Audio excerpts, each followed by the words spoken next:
It's Friday, then it's Saturday, Sunday. This is on you! Tell us what we want to hear. We need your help. We're going to give it to him. Just Anthony. He's going to get it all. Let's get nasty on a Freedom Friday. It's the Fast Lane on 101 ESPN. Andrew Marsh, Carey Davis, Jamie Rivers. I'm Anthony Stalter. 201, your time check brought to you by Clarkson Jewelers, an officially licensed Rolex jeweler. This is your show today. Freedom Friday means you have your opportunity to pick out the topics throughout the course of the show. Now, we will talk to Jim Montgomery, head coach of your St. Louis Blues, following the win last night. But we're going to keep it in theme, too. So eventually, we'll ask you, hey, if you want to ask some questions of Jim Montgomery, we have him on at 4:30. We'll carry that in. We'll kind of do a Freedom Friday Jim Montgomery interview. Otherwise, reach us a couple different ways today. Air Comfort Service text line is 314-399-9646 if you want to send us topics there. If you want to join the Snake Pit, that's our 101 ESPN YouTube channel. Of course, you can lay out some topics in there. If you want to get really creative with it, you can leave us a Scott Lee Heating Company mic drop via the 101 ESPN app, the Dobbs Tire and Auto Center's 101 ESPN app. But the bottom line is, we do this the last Friday of the month, every month. We'll return the keys over to you. Anything that we haven't been talking about, you've been yelling at us about, this is your opportunity. Freedom Friday, baby. So, all the complainers? I mean, maybe they're just venting. Maybe they're venting. Saying, hey, you know what? I'm a little frustrated. You guys haven't talked about this. They're not complaining. Haven't talked about the Warriors getting Giannis Antetokounmpo, potentially. Well, I mean, I'm hearing other things. I'm hearing he might be a Timberwolf. Who wants to go to Minnesota? Wow. You know what I mean? Yeah, he's already in Milwaukee, so. I heard he wants to be a Nugget. Oh, we don't go to Denver. I don't know.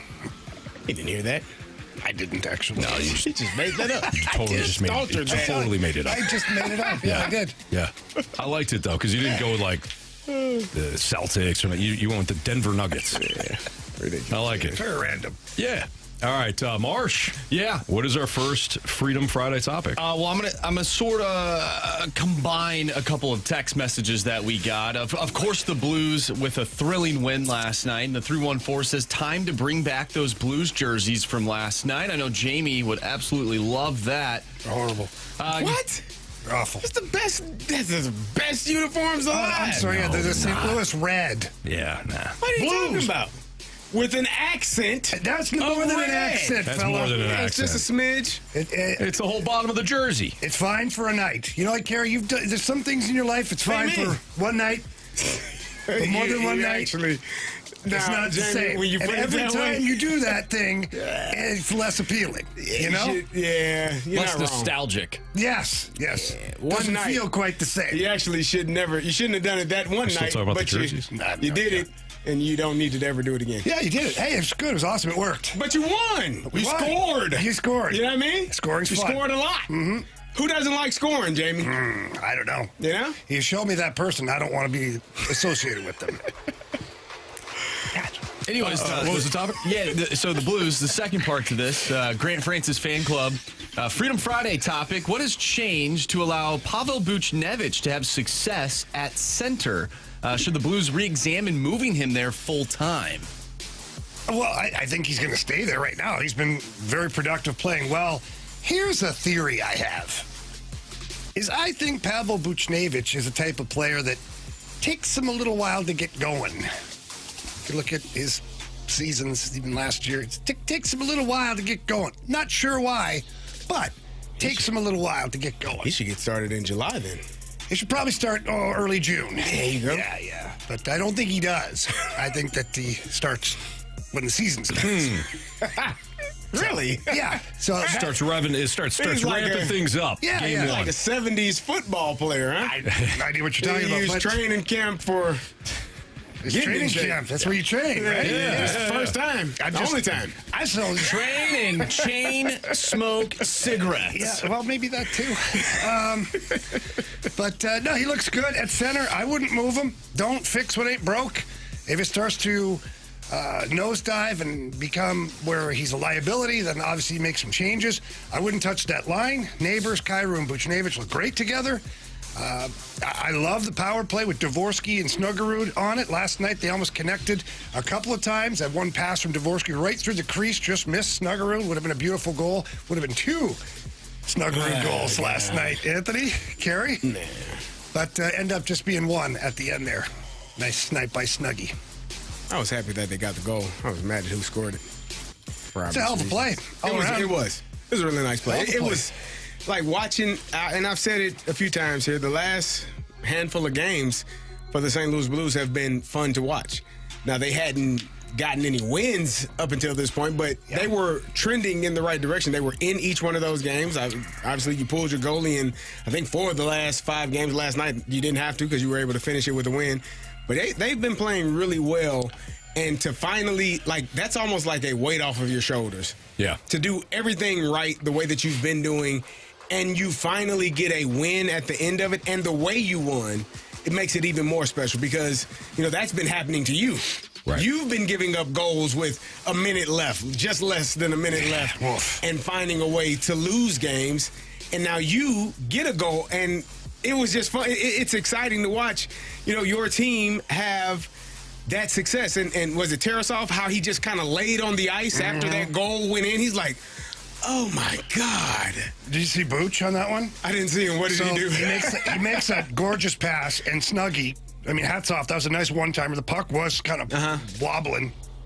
But if you look at the replay again, Booch sticks his arms up like this and just stands like this for I don't even know how long. We finally going to win a game here.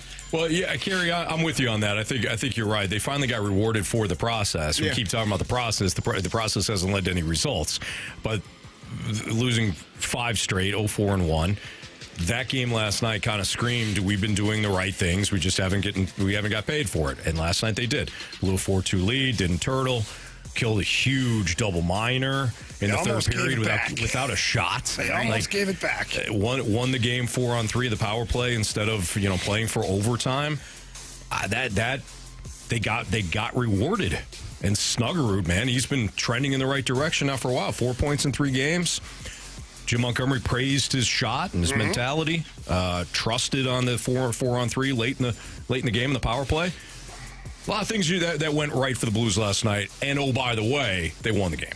Very cool. It really does, and I'm not trying to bring up last year, but I'm going to do it anyways. It really does feel like the stretch of games before the Four Nations, the team lost 5 out of 6. That's exactly what happened this go-around, heading into the final 4 games before the break. They went 2-1-1, and now they have picked up that first win. So if this team goes 2-1-1, we're looking at basically the exact same stretch of games heading into the break in February. I'm not saying the same thing's gonna happen. That's not what I'm saying. Don't let Carey get to you.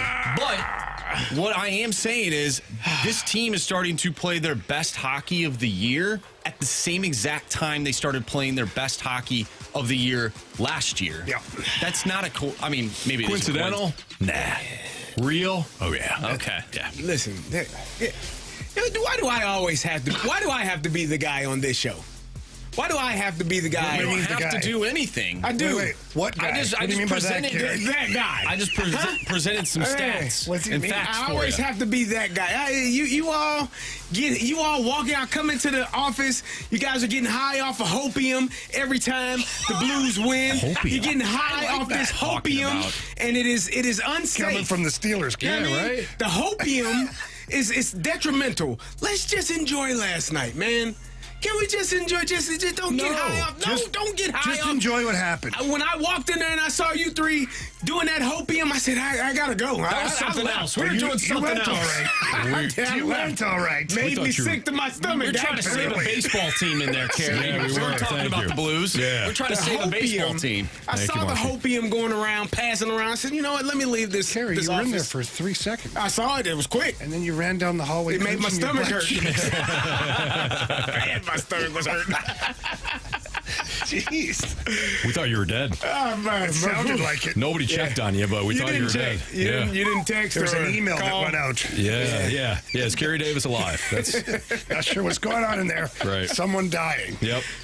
Yeah. But, all right. I just want you all to not get too high off the hopium. Just even kill people. Great win last night now. Great. I mean, absolutely. We're enjoying it. Outstanding. We're enjoying Yeah, it. we're trying to enjoy it. I'm trying to, and my man, you all kept giving Marshy the hopium. You guys saw you. No. You were peddling it to him. No. You're peddling him the hopium, and I said, he's a young man. He's got a future ahead of him. Stop it. He's an active buyer. Okay. He knows. I'm just presenting the stats and facts. Yeah. That's all I'm doing. Yeah, Marshy, keep doing You're what the you're one doing. that's poo-pooing all over, literally, this idea. Yeah, pretty much. Okay. Ooh, Now the team could lose 3 in a row and things would be different. But they could go 2-1-1. This is you peddling the Or better. hopium. Look at you. Look at what you just did. You just peddled him hopium on live radio. Oh, he's being You're a supportive. peddler, man. You're peddling hopium to him. Look what you just did. Hey, Marsh. Look at you. I got you, man. Okay? Thanks, Anthony. You keep up with that hope. All right, Carey buddy. wants this team to lose every single game the rest of the way. Hey, this hope. I mean, so he's right. This hope's on me right now. Okay, Marsh. First one's on me. Oh, my goodness. Don't you listen to Carey. Trying to save Anthony's you, got some of the man. best hope available. Listen, I'm trying to save you. You know what it feels like coming off of hopium?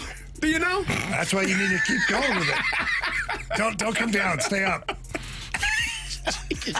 His Blues team's gonna do some things. Do some special things. Goodness.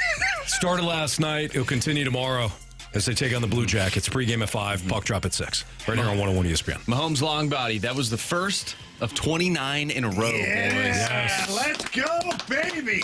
He gets it. All right, it's Freedom Friday. That means you get to choose all of the topics today.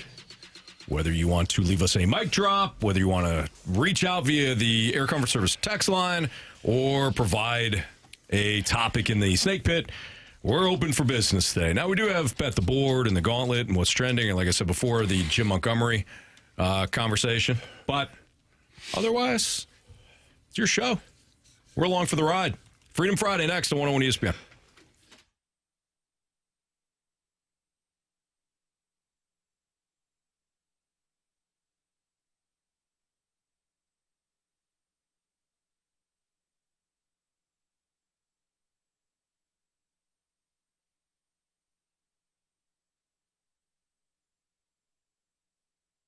The end of January is tomorrow, so now is the time. Tonight and tomorrow, head down to Auto Centers Nissan out in Herculaneum, and you could take advantage of the 000 Advantage Sales Event. It's happening right now in January. But again, it's already January 30th. Tomorrow's the 31st, last day of the month tomorrow, so it's the last opportunity for you to take advantage on select new Nissan models. 0 down payment, 0% APR for 60 months, 0 payments until summer. They've got over 1,000 new and used vehicles all in one location out in Herculaneum. They've got their new Nissans that come with the 30-day return promise. If you're not completely satisfied with the vehicle, you can bring it back within those 30 days, get a full refund. If you're shopping for used vehicles, select used vehicles right now, qualify for the 0 down and no payments for 3 months. And when you finance any new or used car at Auto Centers Nissan, you get the Auto Centers walk-away finance protection. So like I said, take advantage of the opportunities that they have for you right now, today, and tomorrow, because you don't know what the next deal is going to be, and it's going to be hard to beat. 0 down payment, 0% APR for 60 months, and 0 payments until summer. When you head down to Herculaneum, tell them Stalter sent you. It's Auto Centers Nissan and AutoCentersNissan.com.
Friday here on 101 ESPN, here in the Fast Lane. We got Andrew Marsh, Carey Davis, Jamie Rivers. I'm Anthony Stalter. This is your opportunity to take whatever you want to talk about. Send it to us. Your show. Could be anything. Could be anything. Sports or otherwise. Marshy? We got a text from the 314. And Anthony, I think you're going to like this one. All right. I like to talk about the payroll discrepancy in Major League Baseball. I am completely on Anthony's side. Thank you, sir. That we need a salary cap and floor. In every other sport, the best teams rise to the top because of smart trades, smart drafting, and smart player development. Tell them. In baseball, it's all just about money. As a Cardinals fan, I am extremely cynical right now. Doesn't matter how this rebuild goes in the current baseball system, we could still never compete with the top teams. You guys all listen to that? You specifically, Carey? No. Because this person's speaking the truth right now, okay? Let me tell you what's not impressive. Having a blank check where you could just sign most of the top free agents. Oh, look at me, I'm GM of the year. You got a blank check. Just sign whoever you want. Just collect talent. Meanwhile, in other sports, if you're a general manager, you actually have to try. Now, are they smart all the time? No. But you got to draft well. You got to make your smart trades. You got to make your smart investments because not everybody has an empty checkbook or an endless amount of cash that they could just throw at whatever Hall of Famers on the open market. That, my friend, is not impressive. I am not impressed with the Dodgers. You want cheese with that wine? First of all, Carey, what the hell's your problem today? I don't drink fights wine. with everybody. Okay? I ain't picked one with you Causes yet. headaches. It's coming. Migraines. You you got just that, tell me aura. when. I'll put it in my calendar. Let's go. Pay-per-view. Tune in. We're going to make money off of this. You should. Probably would. Yeah. A lot of anger. A lot of anger between you two. You know what's not impressive to me, Anthony? Oh, boy. Teams Here's his pirate spiel. that don't even try. But you know what they do? They go collect all of their money. Buckets of money, piles of money. They go and say, oh, revenue sharing, thank you. I won't try next year either. Give me all my money. Don't you think it'd be good, though, if those teams had to reach a minimum salary? Sure. That's what we're saying. But why would we blame the people that are trying? I'm not blaming the Dodgers. I'm blaming Major League Baseball. Why would we be mad at the people that are trying? No, you just said, look at me, my blank check. I'm great. I'm the GM of the year. It's one part of it. I think the problem is the teams like, I won't even use the Cardinals. Let's just say like the Milwaukee Brewers. They're definitely trying. They make great baseball moves almost every season. They play good. They top of the division recently for the last couple of years. But they can't get over the hump. Why not? Because they can't spend the same money as some of the other teams. I disagree. I don't disagree with them not being able to spend the money as other teams. I disagree with them unable to get over said hump. They got out star powered last year. But they had They're more both problems. They had more regular season wins than the Dodgers. They had a better record than the Dodgers. The Milwaukee Brewers. Okay. They made it to the playoffs, as did the Dodgers. Like if you're there and you're winning games in the fashion that they are, and they have really good players as well, I think you have a chance. The problem is not, this team signs all of these players. It makes baseball boring. We're in the playoffs competing against one another. I don't think anybody rolls out the payroll and says, hey, we're not throwing any balls today. Look at our payroll. We won. It's over. What? No, you got to play the game. No. I got more money on my roster than you. I don't have to play ball today. Game over. I haven't seen it yet. So when they line up in between the line, and Jamie, I'm so damn surprised at you. The ultimate competitor that my Jamie Rivers is the ultimate competitor. I've said this before. What does that have to do with this? Never back down. What does that and have to do with I this? won't back down. Yeah, who thinks it? I have no clue. Tom Petty. Good. Yep, that's what I was thinking. Richard's brother. John.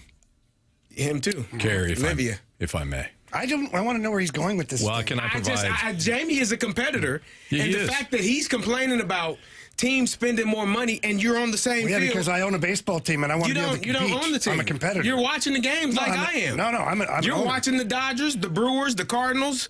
But then the he's not Reds. competing. He's watching it from his couch. His competitive nature didn't. Jamie, did it leave?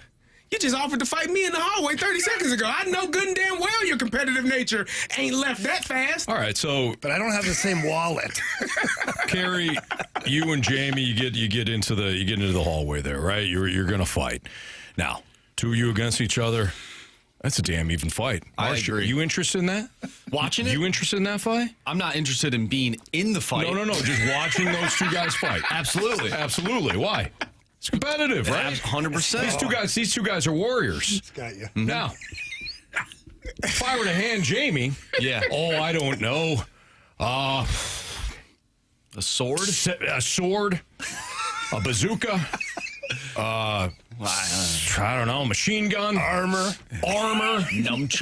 nunchucks, just for good measure. Ninja I mean, star. he don't need it at that point, but why not have it, right? That ball with the spikes. The spikes on it. Yeah, well, I don't know what it's called, but those things Whatever. are pretty cool. Freaking trident, right? We just give it all to Jamie. Yeah. Are you interested now in watching that fight? You're not Maybe a giving me little less. anything? Maybe a little less. So. No, you're not getting anything. And then you're saying I'm No. the Pirates, and Hold on. I should have more. Hold on. No, I'm you're not the Brewers. No, if You're I'm the the Brewers. Brewers, You if can I'm fight the him. Brewers, I at least got a damn helmet on and some pads. No, you know what you I got? bet that. You got a computer. You got a computer that says, this is what he has, and this is what you can do to combat it. And then you get in there, and you get your ass blown up. That was pretty funny. That's what the Dodgers and could you beat him? Yeah. But you're looking at him, and he's dressed like a gladiator with a bazooka. He's got every weapon from every era. And you're like, well, I could beat him with my laptop. No, Gary, no. Hey, nobody's interested in that. Nobody's interested in watching you get crushed. I'll turn it off. I know what's going to happen here. That was pretty good, Anthony. Thank you. I didn't know where you were going at first. I landed it. You landed it smoothly. They said the ball and spike thing is called a mace. Nice. Mace. And he's got mace. I thought they meant like mace. mace. A mace and mace. Give me a can of mace, and we'll see how you long don't it know. lasts. You don't. Let me get No. that. No. My analytics told me I can get a can of mace. Well, you're going to have to have a can of mace That's all I can afford. that can hit me from 30 yards away. As I load up my bazooka. Yeah. Jamie goes, that's cute. Yeah. Visor. Yeah. He's got the Bruce Arians visor. Yeah. Nobody wants that. All right. That's my point. Oh, man. That's my I point. love Freedom Friday. So, any other questions there, Jamie? Any other questions, Carey? I'm sorry. Marshy? We're on the same page finally? Are we on the same page finally? Just With get this? to beat the hell out of everybody. You're right. What fun is that? Well, no. You got a shot. You're in the arena. I do. Go for it, man. You can take off your shoe. You can throw it at him. You can do all kinds of stuff. And you might actually knock him out one time. One You just time. never know. Out of 10 That's years, all you it might knock takes. him out. He might He show might up. trip and shoot himself in the foot. Who knows? You never know. He might be hammered off his rear end. There you go. Right? He shows up. He's doing one of these. He don't know, and bazooka goes off on him. There you go. It can happen. And Sure. would. In my pocket. In your pocket. You Yep. still talking about weapons? Sure I am. Oh, God. So that's where we're at. All right. Let's continue with Freedom Friday. Your topics next on 101 ESPN.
101 ESPN Sports Center.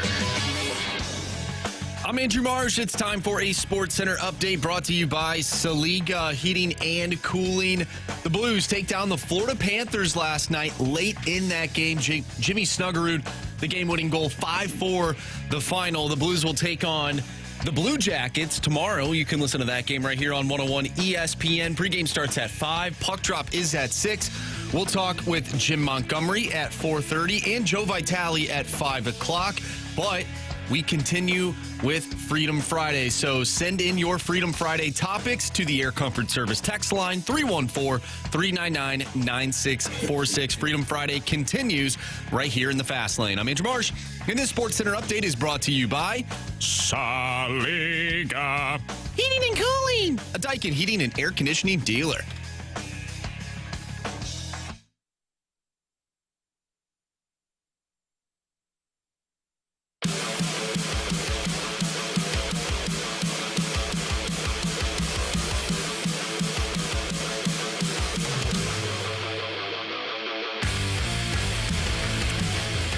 Freedom Friday here in the Fast Lane on 101 ESPN. Andrew Marsh, Carey Davis, and Jamie Rivers. Marsh, what do we got for our next Freedom Friday topic? All right, from the 636, is there anything CD or Jamie would go back and do to extend or improve their pro sports career? They had great careers, but would they have trained differently, tried to gain other skills, change their style of game up, maybe even change positions? Well, they played me all over the place. They tried that one. I've been open and honest about this before. The first 5 years of my career, I didn't do nearly enough. I was gifted as far as being talented, dominated junior hockey in the American League, so I just thought life was easy. I should go into the NHL, and I'm just going to do the same thing I did back here in the NHL. I wish I would have put the effort in that I ended my career with, being on the ice early, going in on days off, working on skills, getting in the gym, finding ways to get better every single day, watch more video. I didn't do any of that stuff. I couldn't wait to get away from the rink and go hang out and do fun things or go out that night or something. And I learned it too late in my career. So I wish I would have started my career the same way I ended it. I believe, as much as I'm proud of my career, I believe it would have been a much better career overall. For me, starting off like I would have done, I've talked about this before, going into my senior year in college, I was the number 2 fullback in the country. Yeah, you were. Should have been number 1, but I was number 2. Who was number 1? Oh, man, I don't know that guy's name. It was the kid from Nebraska, I think, but I can't remember. I can find it. But either way, probably. Fullbacks from Nebraska never do much. No, they actually do really well. Yeah, but I played in the first game of the year. We were playing Mizzou here in St. Louis. I got my knee scoped on a Tuesday, and I played on a Saturday. And shouldn't have done that. I got a staph infection the next Tuesday, and then I missed 3 weeks. I had to walk around with an IV for 3 weeks. Couldn't do anything. Couldn't run. Barely I was walking, but it hurt like hell. And then when I did come back, I still wasn't myself. I didn't really get back to myself to the end of the year, and I think that caused me to not get drafted, which if I would have gotten drafted, the trajectory of your career, obviously, it starts off in a better place. You don't have to, you still got to grind, but you being an undrafted rookie is like hell, man. You are the lowest man on the totem pole and have to work your way up. So I would have done that differently to start my career. And at the end of my career, I mean, I probably wouldn't have told Bruce Arians that I'd kick his ass. You know, probably not a good look when you are willing to beat the hell out of the OC. But, well, I mean, if you're on defense, you're cool. Not if you're the starting fullback. Nope. It kind of made people feel uncomfortable. I'm assuming that was a build-up, and eventually would it happen in practice or training camp? It was like, man, I'm the starting fullback, but I'm not dressing for games. And I think if I would have handled it more, because in practice I was like like when I would catch a pass and go score, I would throw the ball at the wall. Like I was like letting you know that I should be playing.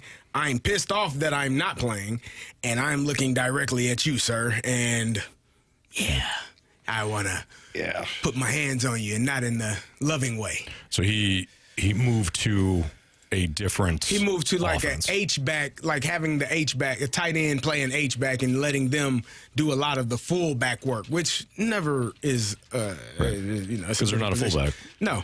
But looking back on it, should have just shut my mouth, showed up to work, not complained, waited my time, and eventually it would have been, everything would have been okay. But man, at 29, you think I'm 44. 29? You wouldn't be able to tell me much of anything. 29, 30, yeah, I was still full of everything. So Was that 09 or? that was 09. Yeah, that was after the Super Bowl. So after we won the Super Bowl, it was the following year, and I'm So just you got like, that what are we going, doing? too. Yeah. We just won it this way. And it was a contract, yeah. And I'm so all of these things are, I got 1 year left, and now I'm not playing, which means I'm going to be struggling to get another Sounds contract. just like my story. Yeah. Like now, I want to physically harm you, Right. Because you're messing with my livelihood. Like this is no longer. It gets past football. Now we're talking about how I live, how I feed myself, how I feed my family, like how I take care of my day-to-day, requirements, and you're impacting that. And psychologically, you're impacting me because now I'm every day when I'm not a good person to be around. I'm very angry. But looking back on it, I probably should have handled it in a different way. Didn't have to be so outwardly angry. I could have just tried to internalize it. But that was not what I was doing at that age. So you were Indy, then Atlanta, Yep. then Pittsburgh, Indy, Atlanta, Tampa, and then Pittsburgh. and then back to Tampa for a second. Indy, Atlanta, Tampa, cut me. Tampa again, cut me. Pittsburgh. And then Washington, right? Wow, yeah. Weren't you there Washington for a second? for a training camp. Okay. In 2010. Where was the Miami? Miami was right before Pittsburgh. It was 1 week. It was right Okay. after Tampa That's- cut me. That's when Nick Saban brought Nick me in Saban story. to help Yeah, that kid out. I'm sure. He was a Ask corner, him. right? Yeah, Jason. I don't know his last name. I can never remember. Bateman.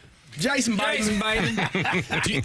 So, do you think for a young player, is it better for them to have team success early in a career to sort of like help them along their career? Like, does that I make don't them know. mature more? No, I don't know. I look at it the other way because we had a great team here, and so I didn't play as much, and I didn't play the role, and I was actually born to play. Okay. So if my team would have been crappy, I would have played the exact way I was supposed to play. But maybe you don't know how to become a pro because there's players on that I still team. did. I get a still chance didn't to act play. like I still didn't act like a pro. Okay. That's what I said. I didn't. you Right, know? right. So.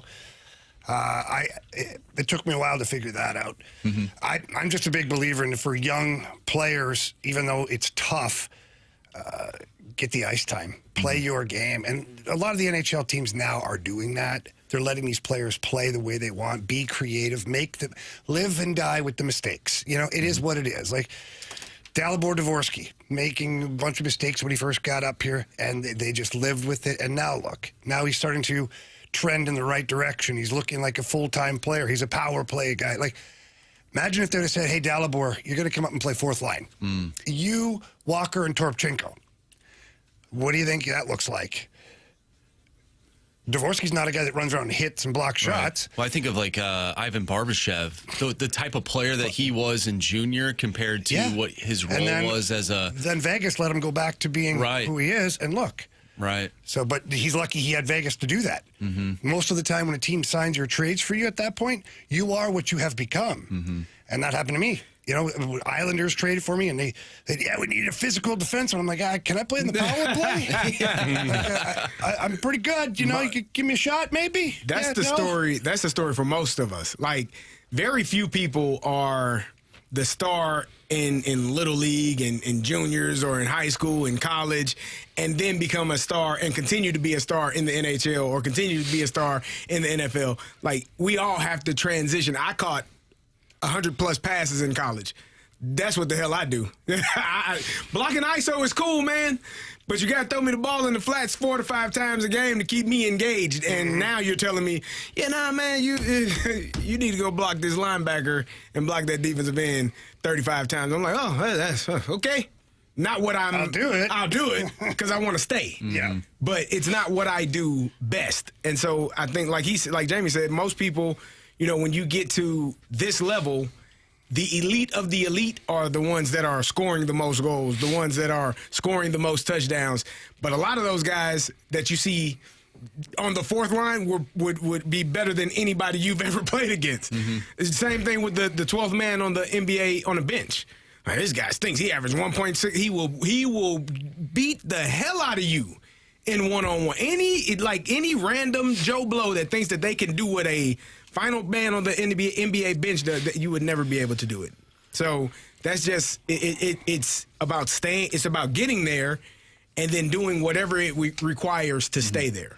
I wonder if some of the players that we've seen, not just in like the NFL, but just all over sports, who have sort of had like a resurgence to their career. I wonder if that's because they are allowed to do the things that sort of got them to this level with a different team. They're allowing them to sort of be themselves rather than what the prior team was having them do. I wonder if that has anything to do with it. Yeah, it can sometimes, for sure.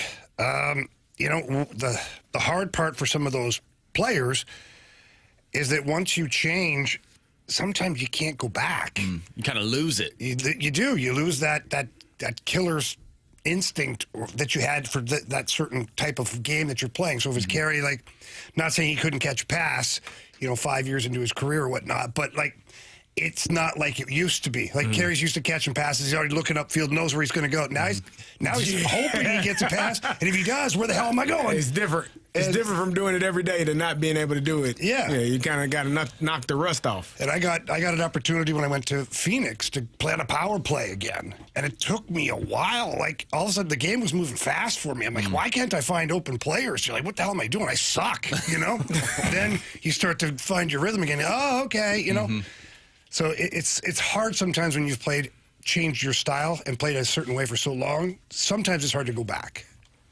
Grant Francis Fan Club says, lose your dinosaur. You never want to. Yeah, you never do. Because you never get it back. Yeah. Your father tells you, it's time to grow up, get a job. All you wanted to be was a dinosaur.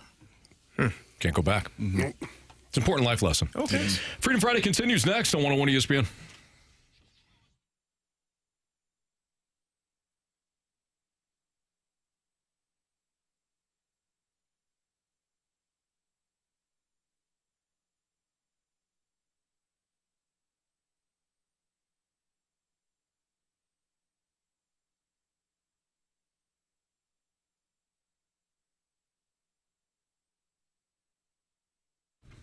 Well, next week we have football's biggest game. As we know, we got Seahawks, we got Patriots. I'm leaning toward kind of a lower scoring game. So when I play underdog, and playing underdog super easy, all you have to do is choose whether or not certain players will go higher or lower on their stats. But when I eventually play an underdog, I'm going to look at some of the lower opportunities. For example, I don't think that Sam Darnold's going to throw it all over the yard next Sunday in Santa Clara. So I'm going to go lower on his passing numbers. Whether it is Drake May on the other side or maybe a receiver that might not have a great matchup like Kayshon Boutte, I'm going to go lower on some of those numbers. I'll have more specifics for you next week, so make sure you're tuned in. But when it comes to underdog, like I said, playing an underdog is easy. Head to the app, make your entries. If a player go higher or lower on their stats, if you get everything right, you can win up to 5,000 times your cash. And if you're new to underdog, then you're in luck because new customers score $75 in fantasy bonus entries when you make your first $5 fantasy entry. So what are you waiting for? Download the app today or go to the website. When they ask you for a promo code, put in my first name, Anthony, and then you're going to score $75 in fantasy bonus entries when you play your first $5 on fantasy. So again, promo code Anthony at Underdog, where you can make plays and win money. Must be 18 or older in present Missouri. Terms apply. See assets.underdogfantasy.com/web/play and get terms_DFS_.html for details. Concern with your play, call 1-800-GAMBLER or visit www.ncbgambling.org.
Freedom Friday continues here on 101 ESPN. Andrew Marsh, Carey Davis, Jamie Rivers. I'm Anthony Stalter. Freedom Friday is up to you. Whatever you want to discuss, you can send it into the Air Comfort Service text line at 314-399-9646. If you want to leave us a message in the snake pit, you can do that as well. Marsh, what's our latest Freedom Friday topic? All right, from the 636, you get to build your own Frankenstein out of various athletes. What would your Frankenstein consist of? Here's an example: Barry Sanders' legs, Nolan Ryan's arm, John Rocker's mentality. Yeah, I don't know about that. You know what? Yeah, no, not that one. No. Yeah. This is pretty easy for me, and it's going to be a really quick build. The cost of this build is not going to be very much at all. Just give me Bo Jackson.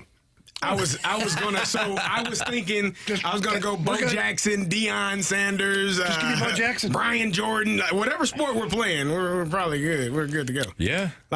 Yeah. I mean, I haven't seen Bo Jackson skate, but for some crazy reason, I feel like he could do it. He could probably do it, yeah. Now, Frankenstein was the doctor. The doctor. Yeah. Frankenstein's monster is the monster. Is the monster. Right. But people say, oh, Frankenstein's a big Because he was green actually guy. Dr. Frankenstein. The Dr. Frankenstein. Yeah. Did the monster ever have a name? I think it's Frankenstein's monster. Just Frankenstein's monster? I'm sure in the book or something maybe he had a name. Maybe his name was like George or So I something. can understand why It's somebody probably would say Frankenstein. Yeah, probably Frank. Yeah. Oh, yeah, Frank. Yeah. Jamie mentioned him the other day. Yeah. Yes, I did. But yeah, I'm with you on that. Like, just get the two sport athletes. Yeah, I mean, look at the build on Bo Jackson. Yeah. He'd be a wrestler. Track and field. He's fast enough to run. Like all Cannon for an arm. Yeah. Deion's got speed. Well, Bo had speed, but Deion had elite speed. I was watching a video earlier today when Shiloh was preparing for the combine, and he was talking to Deion, and he was asking Deion for tips for, like, you ran your 4.240. He's like, how did you do? He said, I don't have any tips for you. I just ran. He said the thing that made him mad, he was sitting in line. I guess he said we had to sit alphabetically in terms of who was going up. He said, hey, can we change this order to draft order? Because I want to go first. So I don't have any tips for how to run fast. I was playing baseball when they told me I had to go do this combine. So I left there, showed up to the combine, and ran. It's so awesome. 4.2. So Electric. awesome. All right, Marsh. I'm going to read off some of these names. 636 says Jim Brown, all in one. Jim Brown would be Jim awesome. Brown is much like Bo Jackson. Although I don't know if he can throw the baseball. I don't know if he played baseball. Yeah, I don't know. He played lacrosse. He was like, he was like a really, really good lacrosse player. I think he's like an All-American at Syracuse as well as football. Sometimes I like to go back and watch players that were in previous generations and just like watch them without the sound. Jim Brown is one of those guys where I'm like, you could do this today. Yeah. Because sometimes you watch and you're like, you were a great player. I'm not taking anything away from you. You'd probably get murdered right now. Jim Brown is one of those players I'm like, you could play in any era. Brett Hull, like when you watch Brett Hull, and I know he's not now with all the power plays and stuff that goes on. But just the way he played, just the way he played, and I mean, obviously Wayne Gretzky. We're talking about the greats, right? Yeah. But I like to do that sometimes. I'm like, can you actually survive? You get some of those old clips up there, like you're going to get murdered today. What position in football do you think back in the day could translate to today's game? The best? The best. Probably running back. What do you think, CD? I think so. Yeah. I think the corners would, unless your name is Mel Blount. Mel Blount is a large human being. Like, he's 6'3", 6'4". He was a huge dude playing corner. But I think the running back position is probably the most transferable. Most of those offensive linemen weren't as big as they are now, and nor are the defensive linemen. They were taller, but they were more lean and not as big as they are now. I think a couple linebacker and running back probably, because you got Mike Singletary, Dick Butkus, like those guys. I think those guys would translate very well in any era of football. So those two positions for me. Let me add a wrinkle to this. So let's do vice versa though. So like the running backs of today, do you think that they would be able to play in Hell yeah. the Yeah. game Oh, from yeah. back in the day, even though Yeah. they're probably smaller now. The one thing that I they have agree. to get used to is the just flat out violence. Yeah, I'm about to say. Well, no, that's part of it, though. That's Because the only part. Physically, they're capable, Yeah. but mentally, would they be willing? Yeah, that's the part where get guys clothesline, ripping your face face mask, like Right. literally. And some of that, I told you all, some of that still goes on. You don't want to be at the bottom of a pile. Yeah. You got some players that grab at things and will really piss you off when you find out who those men are, and you grab a hand and you don't let go, and you tell him you're gonna do something bad to him when the game's over. But yeah, that still happens. But it was much But they used to have much to, worse. It wasn't just in the dog piles. It was like in flat front of the out. referee. Yeah, like Rip your helmet off. and- punching a guy right in the groin, and like referee's like, it's all fair game. Yeah, it was Well, how about who was the team? I think maybe it was the Raiders where they would just like tape their arm up and just like punch people They with clothesline people with it. like their whole arm is just taping like a ball on their hand, and they just Yeah. The league would be like, hey, nah, let's go back in and take off some of that tape. Take off that cast. Yeah. But yeah, Marsh, I think running back, and I think CD's right too. I think linebacker probably translates. Quarterback's a little funny. I don't know if quarterback. I don't think it depends on the quarterback. I don't think that they would really translate. The game is different, and so I think the arm. I just think the game is different. It's much faster, and windows close a lot faster than I think they did then. Mm-hmm. But I do think that those two positions, linebacker and running back, are the two positions that have been kind of constant throughout the time of football. And the guys that were really, elite then and now could play in both eras. Yep. we get a text from the 636. Don't think many NBA players from today would last in the 80s. Oh, I agree with that. I totally agree with 80s that. and 90s. Yeah. Early 90s? Early 90s. Late 80s, early 90s? Jimmy Butler would survive. Yeah, there would you be think. some. It would be Jimmy Butler, like But he's a bully Udonis right Haslam, like you got to be a But he's a no bully in this league. That's he what I'm wouldn't saying. be a bully in that. But he would have survived. Yeah. He could hoop. Like there are some guys, I think they would adapt, but some of these guys would get hit with an elbow and shatter, like literally into pieces. He'd make a business decision. Man, Some guys would be like, yeah, I'm good. I'm good. All right, Freedom Friday continues. More of your topics next on 101 ESPN.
3 o'clock, your time check is brought to you by Clarkson Jewelers, an officially licensed Rolex jeweler. It's Freedom Friday, which means you get to choose the topics for us today. 314-399-9646, the Air Comfort Service text line. We started doing this a couple of months back, and we've done this every Friday, every last Friday of the month. And we really enjoy it. You guys seem to get a kick out of it as well. And the first hour flew by, a lot of laughs. So we're off to a great start again. Marsh, without further ado, what's our next Freedom Friday topic? All right, the 801 wants to know, is this year's Super Bowl a one-off, or will we see the Patriots start another dynasty? Oh, I don't know if they'll start another dynasty. Let's throw this out there first. I don't think the NFL wants dynasties. They got it with the Patriots and they got it with the Chiefs, but with the way that the league is set up, with the salary cap structure, the fact that you get the number one overall pick when you're the worst team, the fact that you get to play a last place schedule if you're a last place team the year prior, everything is kind of set up for teams to rebound quickly if they know what they're doing, and obviously if they have the right quarterback. So I don't think they want dynasties. As far as the Patriots are concerned, I think this might be Mike Vrabel's worst team. It's his first go around with the Patriots. Yeah. I would assume they're only going to get better from here. So you do think there'll be a dynasty? But I can't see it being a dynasty. I think they'll be a competitive team for years to come, but I don't know about a dynasty. I just don't know. I have another question for you all regarding this game and these two teams. Which team do you believe that the team that loses the game could potentially not be back in this game for a number of years?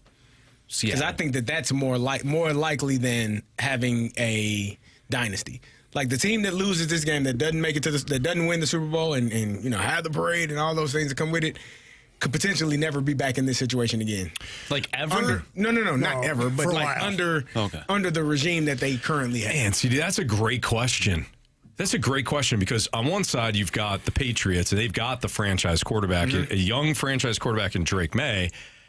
But we just discussed they were a last place team last year, played a last place team this year, last place schedule this year, 32nd strength of schedule, blah blah blah blah blah. The path gets harder, but they got the franchise QB. On the other side, Seattle had, I think, the top strength of schedule in all of the NFL. I think they had the hardest schedule. But while Sam Darnold has developed into a good quarterback, I don't know if he's somebody that you would count on to be here again next year or the year after. So. Yeah. And especially if Clint Kubiak ends up going somewhere else. We've seen teams, and we've talked about it with offensive coordinators, how much turnover there is. Maybe you don't see the same offense that you saw this year. Yeah. And defenses, how long do defenses stay together? How long did the Legion of Boom stay together? We thought that they would have their own dynasty. They only won one Super Bowl and went to two. Yep. Yeah, we thought that was going to last a while, but when you wind up paying all those guys, then of course you have to pay the quarterback. It gets difficult. So I don't know, Carey. I think that's a great question. My gut says it would be Seattle that wouldn't be the team. I feel like New England, to your point, is like on the rise. Yeah. Like they're going to be a competitive team, like I said before, for a number of years. Sure. A lot of teams, after they lose the Super Bowl, they miss the playoffs completely the following year. Yeah. So that kind of sparked that thought for me, like one of these teams could lose the Super Bowl and not be in the playoffs next year and be, not be in this position again for a while. Sure. So with that being said, if we look at the Patriots in the AFC, let's just assume that the Chiefs get back, the Ravens get back. I don't want to say the Bengals get back because it's been a few years since they've been in the playoffs. So if the New England Patriots, if Buffalo ends up winning the division next year, let's say, and the Patriots are a wild card, which of like the teams that are sort of, at least the teams that were in the playoffs this year, do you think they are better than moving forward? Like Jacksonville? I know Jacksonville won their division. But so where do the Patriots kind of rank next year is what you're asking? In terms of those middle of the pack teams. Ooh. I don't know. And I hate to do the cop out, but we don't know what the draft and free agency is going to bring us. Houston with C.J. Stroud. Yeah. The AFC is so tough because they've got the top quarterbacks. And even the middle of the road teams now, like you're talking about, Jacksonville won their division. And some of us had Jacksonville beating Buffalo in that matchup because they were playing better ball. I would still have the Patriots ranked higher than a lot of those other mid-range teams because they've got the young franchise quarterback that's not making any money, and they've got Mike Vrabel, who I think will adapt. You know, CD, you talked about Mike Vrabel always adapting in a game. Yeah. To however we need to win this game, I'll adapt to it. I think that applies to Vrabel, too, when it comes to his roster. Yeah. That's one thing we overlook with all these hirings. Somebody gets hired, they're an OC, I want that system. Well, what if you don't have the players to match that system? Right. The head coach is going to get bounced when he's not flexible, when he's not adaptable. I think Vrabel is. I agree. I think he's shown that, you know, over his career as a head coach. I think he understands what the team that he's coaching does best and leans into that. Yeah. And now he found a quarterback that he feels like, oh, we can do some special things with. But I also believe, like, watching him this year and during these playoffs, he's not putting too much on Drake May. Yeah. Like, he's understanding, and that comes with, you know, being in this position, having made it to the playoffs, both as a player and a coach, having won Super Bowls as a player. Like, you understand where you are in your career and where this young man is in his career. And I think he's done a really good job of making sure that they're not putting too much on him. They're leaning on the defense, trusting the running game. That Denver game for me was a perfect example of, hey, man, we don't got to do anything special. Same thing with the Houston Texans game. We don't have to do anything special. They are turning the ball over every time we look up. You just don't turn it over. Take care of the football, and we'll find a way to win. And I think he's done a really good job of that and leaning and helping Drake May understand that as well. Yeah. Marsh? All right. Interesting question here. I'm sure that a lot of people, a lot of our listeners have dealt with something like this. Let's talk, this is from 314. Let's talk about golf scrambles and why people cheat so bad to win. Yeah, I never got that. I really never understood that. And and there's always that one buddy too, or that guy that you know that like every tournament he's in the mix or they're winning. Like, right. Like, what are you doing? Like, what are you doing? Go have some fun, drink some beers. Like, Yeah. And then you're cheating on the scorecard. Like, what? And if it's a scramble, you're supposed to. I mean, that's kind of a fun way where you don't have to have it. It's not dragging on. You're using. I'm assuming it's best ball. Using best ball. Yeah. Just got to use one person's shot. That's kind of fun. Yeah. So why you, like Jamie's saying, why do you want to circumvent it? Just be a competitor. Some people aren't accustomed to winning, and they want to win at all costs, and they cheat the game. It's ridiculous. Yeah. Yeah. Yeah. It should be thrown in jail. Well, especially if there's money involved, right? So if you're playing in a tournament and the top 3 teams get X amount of money. Right. They usually have people checking when it's larger amounts, though. They should. Yeah. Well, that's Ride around. Score guy rides around with you. typically that's why you want to play with another group. And I know it's tough to have 8 people on a tee box at once, but typically you want to have another group sort of The accountability factor. There, so you know, okay, like this team isn't cheating. But I'm sure a lot of people have dealt with that when you go back to the clubhouse and you're like, how in the world did that team shoot? You know, that's the thing. You're watching them. Like, there's, I'm not going to bring. Right, like you might see them on. I'm seeing them, and I'm watching them swing the golf club, and then they're coming. They're like minus 23. Right, You're like, what? What? I saw all of you in the woods together, looking for your ball. We get a text from the 636. John Daly told a story about how Bill Clinton took breakfast balls on every hole. What is your opinion on breakfast balls? What's that? When you get, let's say the first shot of the day, Doesn't count. Doesn't count. Like unless it's a good one, right? And you're like, I'm going to take my breakfast ball here. On every hole? So a mulligan, then? Yeah. Basically, yeah. On every hole? Apparently, he was using one on every hole. I think if you're out with a bunch of buddies, if you're not in a tournament, because you can buy your mulligans in a tournament. Sometimes you pay $5 for mulligan. You can use it. Then go ahead, use it. If I'm with my buddies, like let's say the 4 of us are playing a round of golf together, and we establish beforehand, like, 1 mulligan per 18 or 1 mulligan per 9. Yeah. Because there's going to be, we're not pros. It's inevitable we're going to shank one. Something's going to happen where you're like, okay.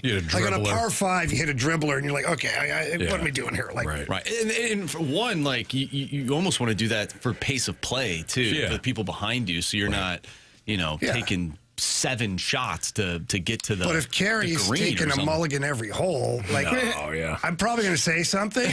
I'll make fun of him. Yeah. And then I'm probably not going to play golf with Carey. Right. I think just have good awareness, like Marsh is saying. If there's nobody behind you, you dribble one. I'm more apt to say, man, just line it up again. Just Just do it. Yeah. Well, can I use a If we're mulligan? playing for money, then, Oh, that's a little different. Yeah. but if we're not, then Yeah. just take your time. I'm with you. If somebody's right behind you, no, man, you got to pick it up. You got to figure it. You got to figure it out. Dock yourself some points, and let's move forward here. We get a text from 618. Me and my friends, we all played college golf and have gotten smoked in scrambles by 4 guys who had top flight irons. So damn annoying. Yeah. The best part of those days, by the way, Shaving. the best part of those days is when you see, and you know there's like a foursome that cheated, but then they didn't cheat enough, and they still come in like second or third. and you see that table, it's like, oh, God, really? Yeah. Really? Come on, man. I'm on to you, boy. You should have been 45th. UPS Tony. I played in a scramble at Stone Wolf a few years ago, and a team claimed they got 2 hole-in-ones. No. I mean, come on. Yeah. That's ridiculous. That's defying the odds. The hole-in-one that Yeah, it is. the hole-in-one that I got was in a scramble. Was it? Yeah. Did you win anything? Par 3? Because a lot of those scrambles have like a car or something on them. So funny you bring that up because that tournament did have a hole-in-one car. But it wasn't that I hole? hit it on the wrong hole. Oh. And it was 2 holes later. I hit my hole-in-one, which will never happen again. And then 2 holes later, we walk up or drive up in the golf cart, and I see that there's a car. I go, "Are you kidding me? No way." Where were you 2 So holes then I'm ago? like, let's see if I can do it again. And I shanked one. No chance. Yeah. It's amazing how that changes. Your body knows. Yep. All right, it's Freedom Friday here in the Fast Lane on 101 ESPN. If you have any Freedom Friday topics, send them in to the Air Comfort Service text line at 314-399-9646. We'll continue Freedom Friday next.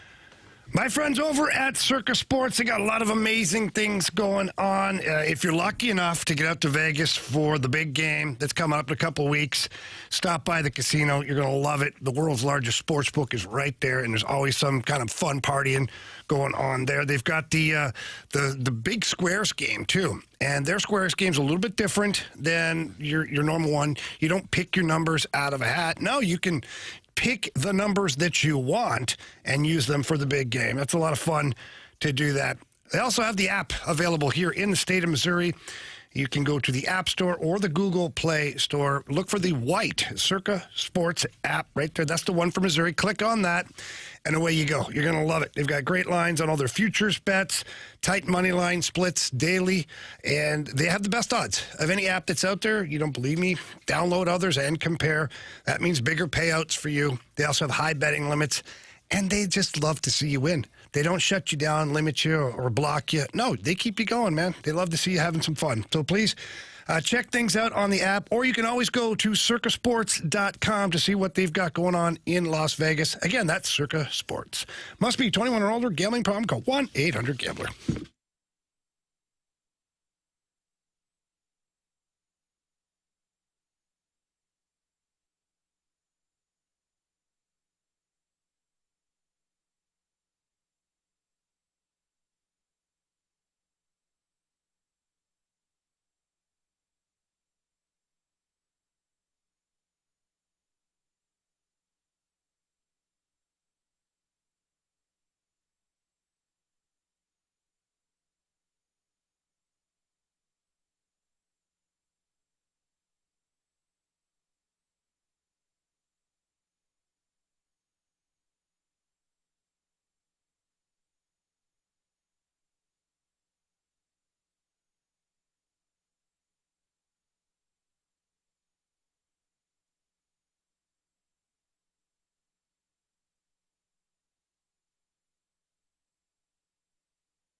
Fastlane on 101 at ESPN.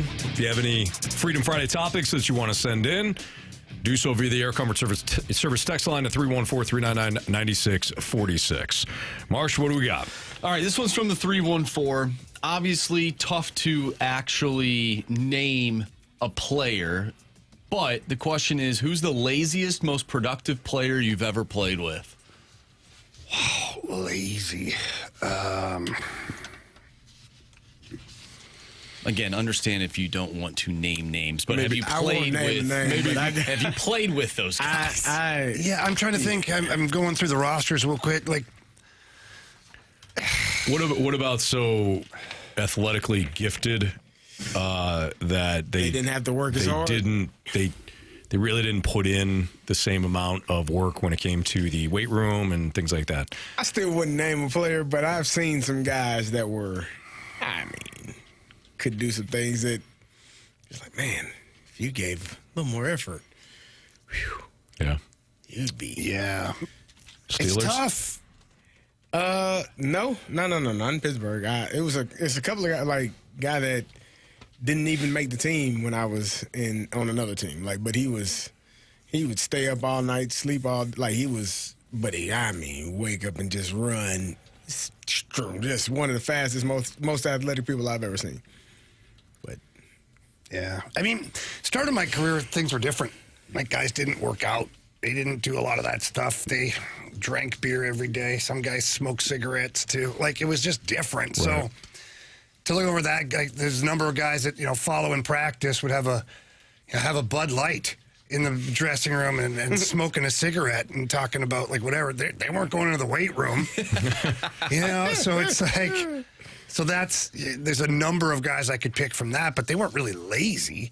They just wasn't the way you did things. Mm-hmm. But then, you drop the puck in the game, and these guys are ferocious competitors. So it's not like they weren't lazy. It's just even some of the guys later on in my career, a little bit of the same, where maybe they weren't as dedicated in the weight room and whatnot. Maybe they're 5-7 pounds overweight.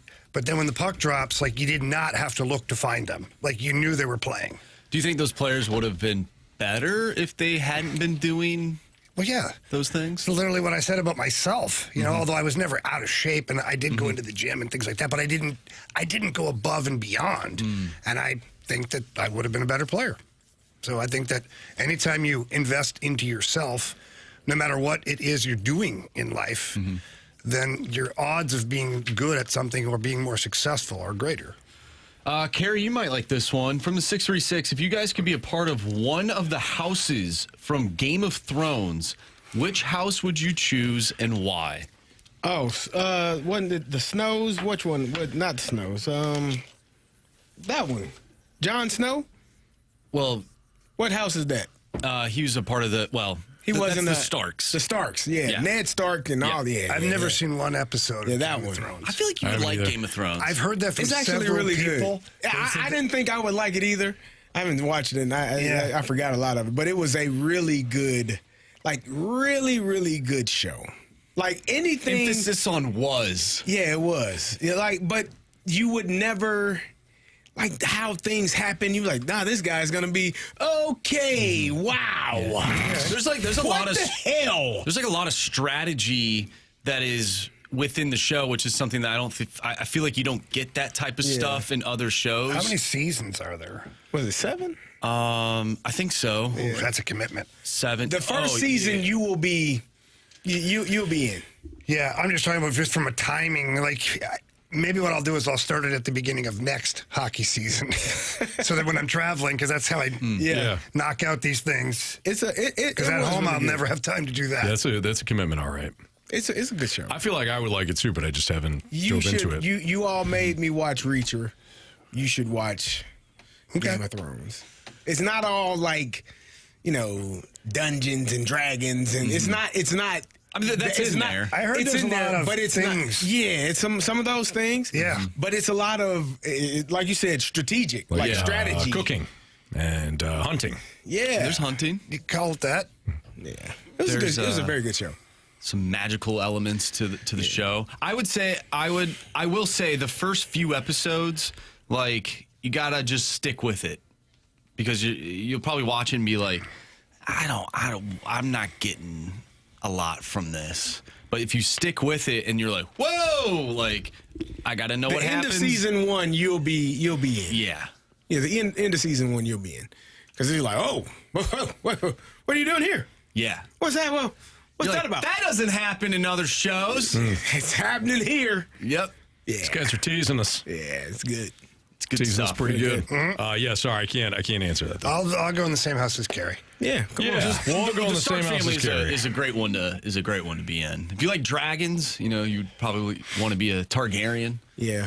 Not a Lannister. Jamie's You don't not want to be a Lannister. There's Those a guys Jamie suck. Lannister. You don't want to be him, though. You don't want to be. You don't What's going on with these Lannisters? They're bad people, man. They are bad people. They got some things going on in that family. They got some things in that family. I'm picking up on. Yeah. There's a reason why they all look the same. Yeah, Tight-knit group. Very tight-knit group. Very tight-knit group. Yeah, and one of them is Seen that movie? Yeah, they're crazy. Weird people, man. You're a weird guy, Ace. Weird guy, Ace. There's a ton of different houses, but the Starks are the best. Yeah. They're the best house, Anthony. They had the dire wolves. Oh yeah. The actual those wolves, baby. Are they actual wolves? Oh yeah. Okay, all right. Yeah. No, the family aren't. They're not wolves. Like they don't. No, turn but they into have wolves. That'd be cool do if they have- could. yeah. They have wolves. Yeah. Yeah, they have wolves. Like people have dogs. That's sweet. Yeah. man. They have Yeah. wolves. Look, I like cool. it. They live in the north. the wolf is an ancestor of the dog, too. Yeah. No, good Wolves times. still exist though. They do, but they're Yeah. still, yeah. Yeah. Yeah. They're just, not as popular as they used to be. Wolves? Yeah. You talking about werewolves? No, wolves. Wolves aren't as popular? No, they used to be really popular. Now you get a dog called the same. Good.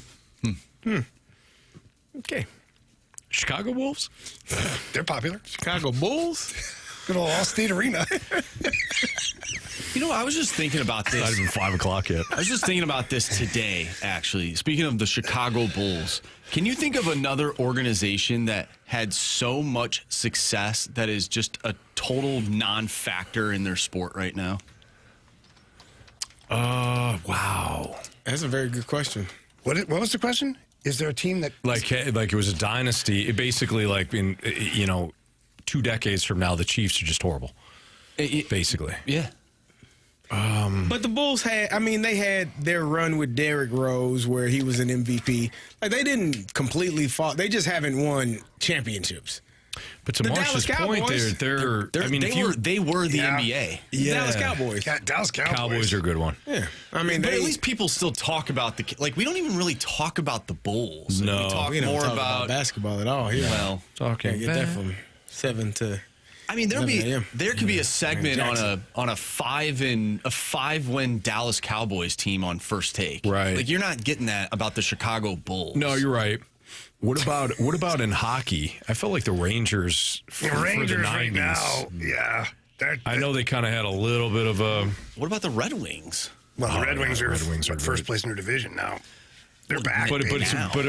I feel like they're only back now. Like they had a long run. They did. They had like 7 years, I think, or 8 years of like... Well, at least you know what though, the Red Wings. At least their last championship came in 2009 or 2008. One of those years. 2008.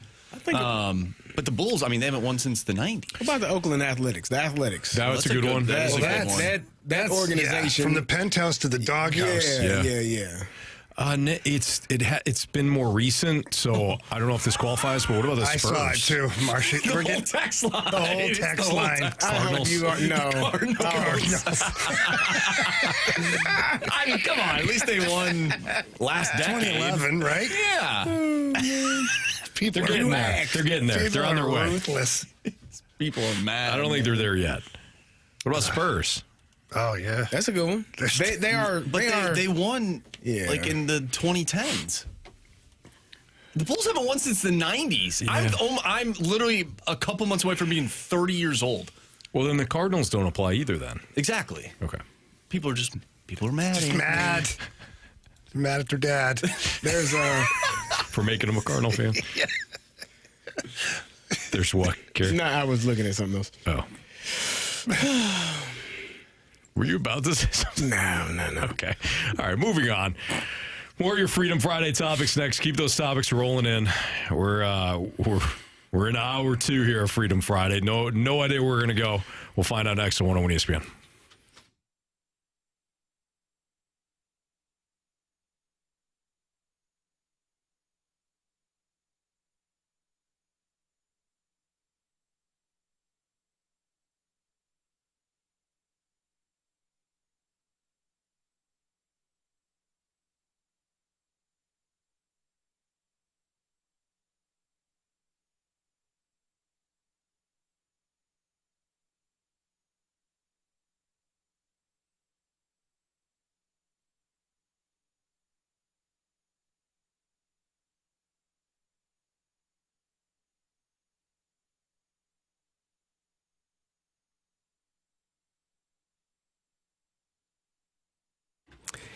It's the last call for football on FanDuel. One final Sunday, one last kickoff, the final chance to place your bets before the NFL season closes its tabs. This is Super Bowl 60, and FanDuel is making sure you are in on it. If you're a new customer, bet $5 to get $200 in bonus bets if you win. So whether you're backing the favorite, riding with the underdog, or building one last same-game parlay, make it count. Because after the Super Bowl, the season is over and FanDuel is officially done. Last call for football on FanDuel, an official sportsbook partner of Super Bowl 60. Visit FanDuel.com/local to get started. Must be 21 plus and present in Missouri. Gambling problem? Call 1-800-GAMBLER. First online real money wager only. $5 first deposit required. Bonus issued as non-withdrawable bonus bets that expire 7 days after receipt. Restrictions apply. See terms at sportsbook.fanduel.com.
101 ESPN Sports Center.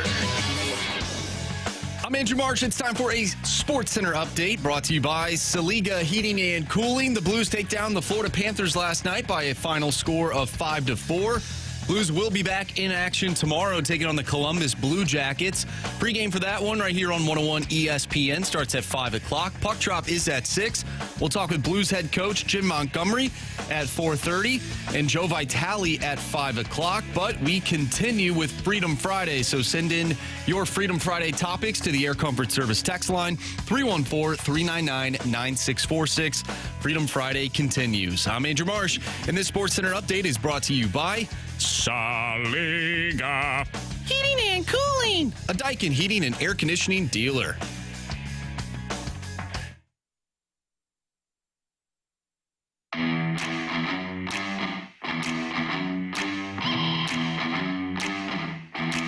This is Fast Lane on 101 ESPN with Carey Davis and Jamie Rivers. I'm Anthony Stalter, Andrew Marsh, with the latest Freedom Friday question. 101 ESPN breaking news alert.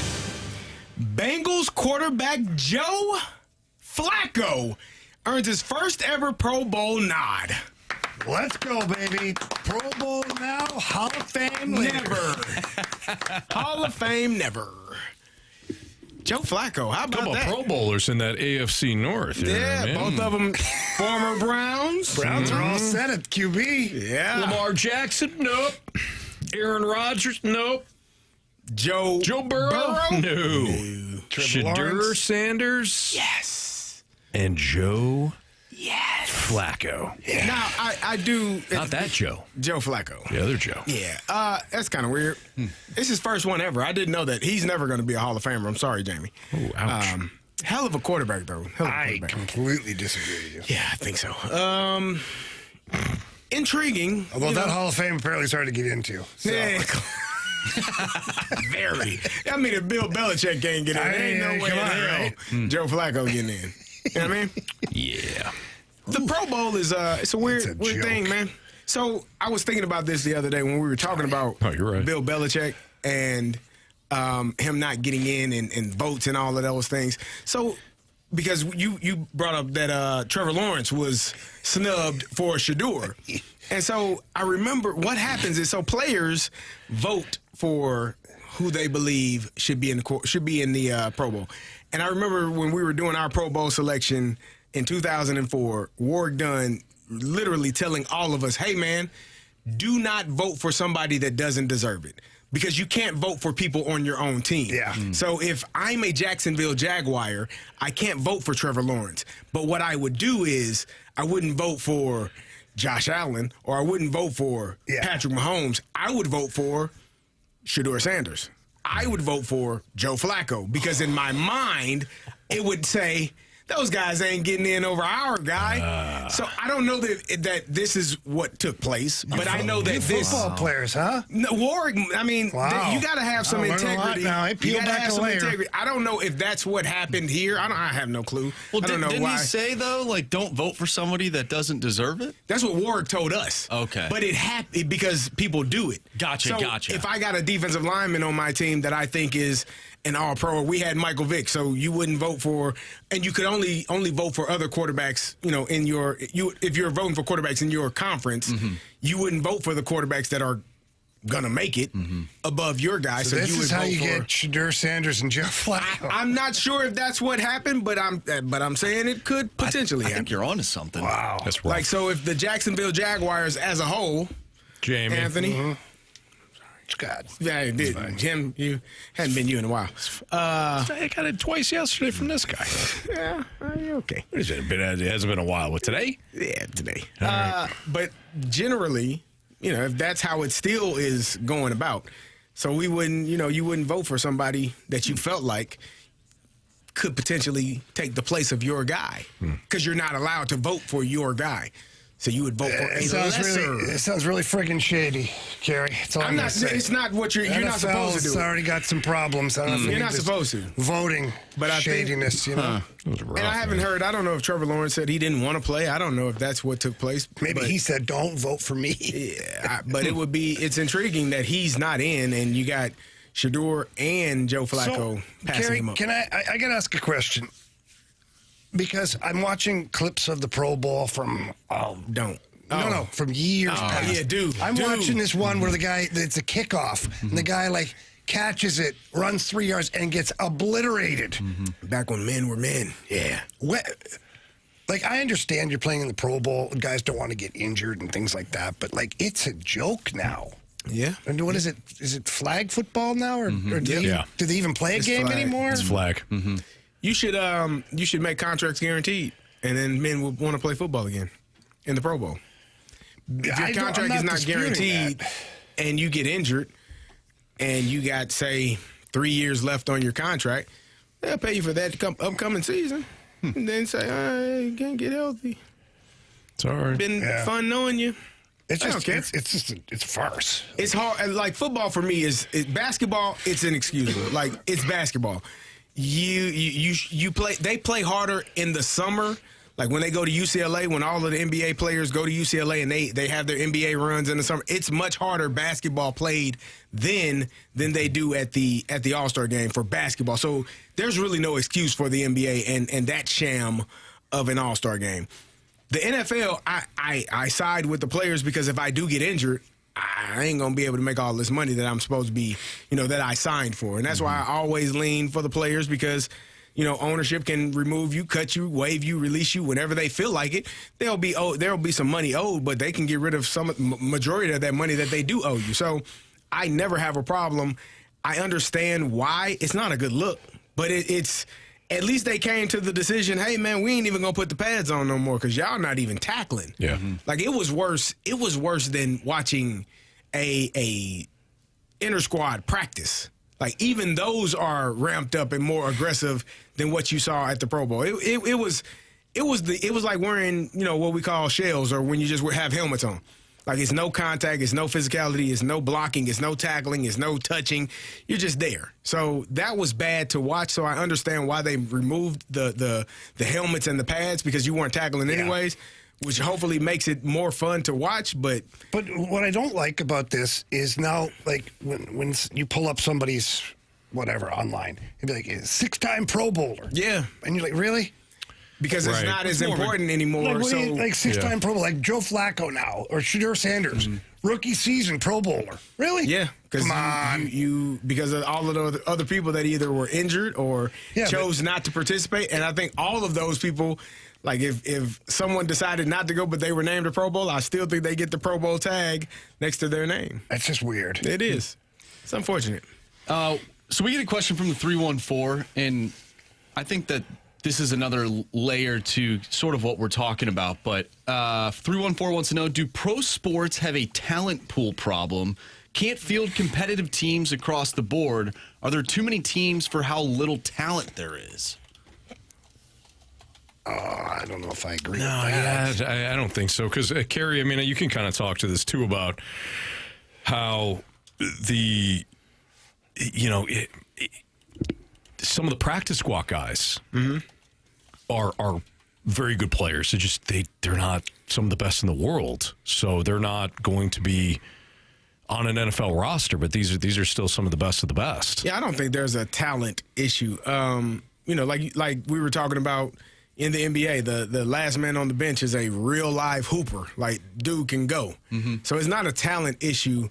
I just think that depending on who you are and what system you're in, who you're playing for, some people don't get to do the thing that they did best.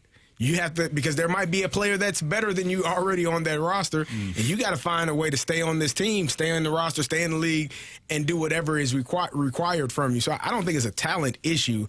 There's plenty of NFL, especially. You watch college football every Saturday. It's guys that's going to be playing. There's going to be really good football players at the next level. So I don't think that that's an issue at all. So then it's roster construction? It's like, okay, there's a group of players that are probably better than still some of the best players in the world. It just so happens that this organization is better at identifying the better group of players more so than other organizations are at identifying those players. Well, that's probably what it is. Well, it's subjective, too, though, because Carey may be a fit for one team, but not another, right? Does that mean that Carey's not talented if the one team doesn't pick him up? No, it just means he might not be a fit skill set wise or whatever they're doing. Carey's skill set is not a fit. So I think we have to consider that as well. Not every, and it depends on the sport. Like there's going to be stars, obviously, they can fit anywhere. Like there's guys that are playing in the American Hockey League or in the KHL right now or Switzerland that could be good NHLers, but because of maybe the team that drafted them or whatever, that roster is so deep that they don't get a chance. They're a top 6 type forward, but they're not a top 6 forward on the Oilers. Right. I guess my point is, like, other teams didn't identify that, though. Like, those other teams couldn't make a trade to try and get that player, but they just continue to be bad because they're stuck with the players that they have, and they sign those players for long-term contracts. Or they suck at scouting. Exactly. So I think which is what maybe it's saying. more so the people who are identifying the talent more so than the talent itself. Yeah. So. Yeah. I that certainly applies to quarterbacks. I mean, we see quarterbacks all the time that, obviously with Sam Darnold, we're going to see him next week, where it's like, hey, he wasn't good enough for you, Jets. He wasn't good enough for you, Panthers. He wasn't good enough for you, whoever. Now he's going to be in the Super Bowl. Could potentially win the damn thing. So, all right. It's Fastlane on 101 ESPN. We have Freedom Friday continuing here. At some point, we'll do Bet the Board. And so do you want to do what's trending next, actually, Marsh? Yeah, so we actually got a text from Marp the Barbarian asking, it was sort of a request, hey, could you guys do what's trending soon? So Marp the Barbarian has a topic for us for what's trending. Okay, there you go. We'll do what's trending next on 101 ESPN.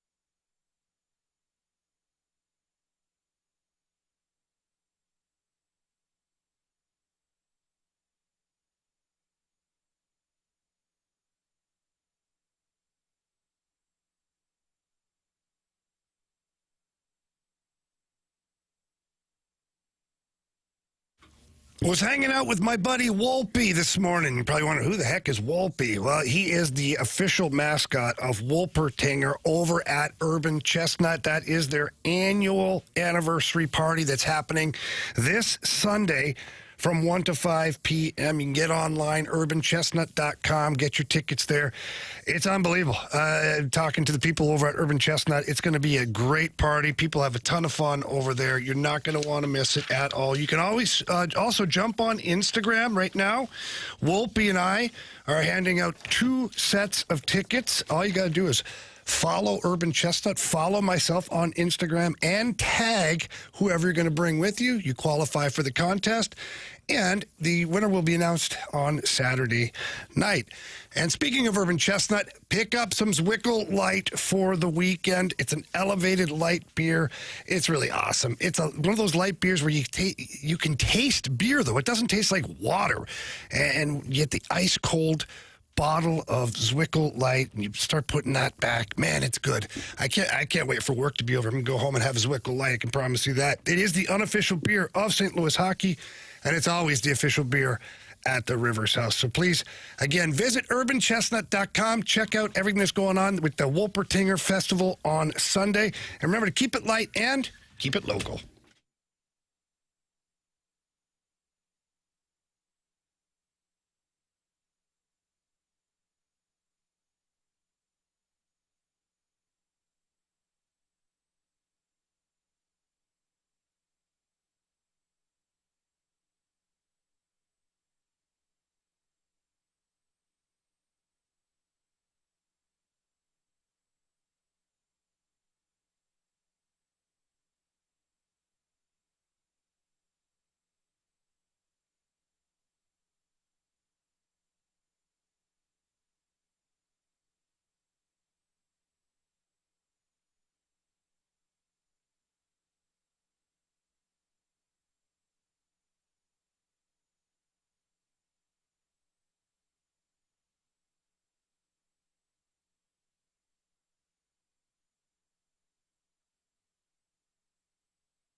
topics in the sports world?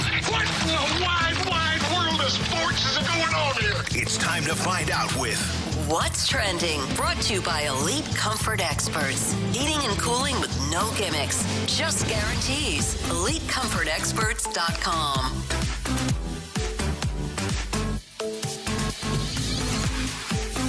Welcome back to the Fast Lane here on 101 ESPN. It is a Freedom Friday here in the Fast Lane with Anthony Stalter, Jamie Rivers, and Carey Davis. I'm Andrew Marsh, and it is time for What's Trending. All right, so I mentioned that Mark the Barbarian wanted us to do What's Trending, and so that is what we are doing.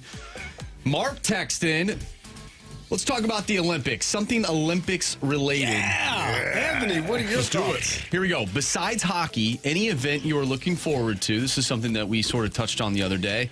Also, I don't know who to root for with the Olympics in hockey. Obviously, I want the United States to win gold, but I will be cheering for the Blues players. Do you guys feel the same way in any way, Mark shape, the or form? Barbarian, can you ask, where are you from? All right, I want to know where you're from. That's what matters, you know, when you're trying to find your allegiance to who you want to root for. You can wish those guys well. You can't root for them, man. You can wish them well, play hard, play well. Hope everybody has a great outcome.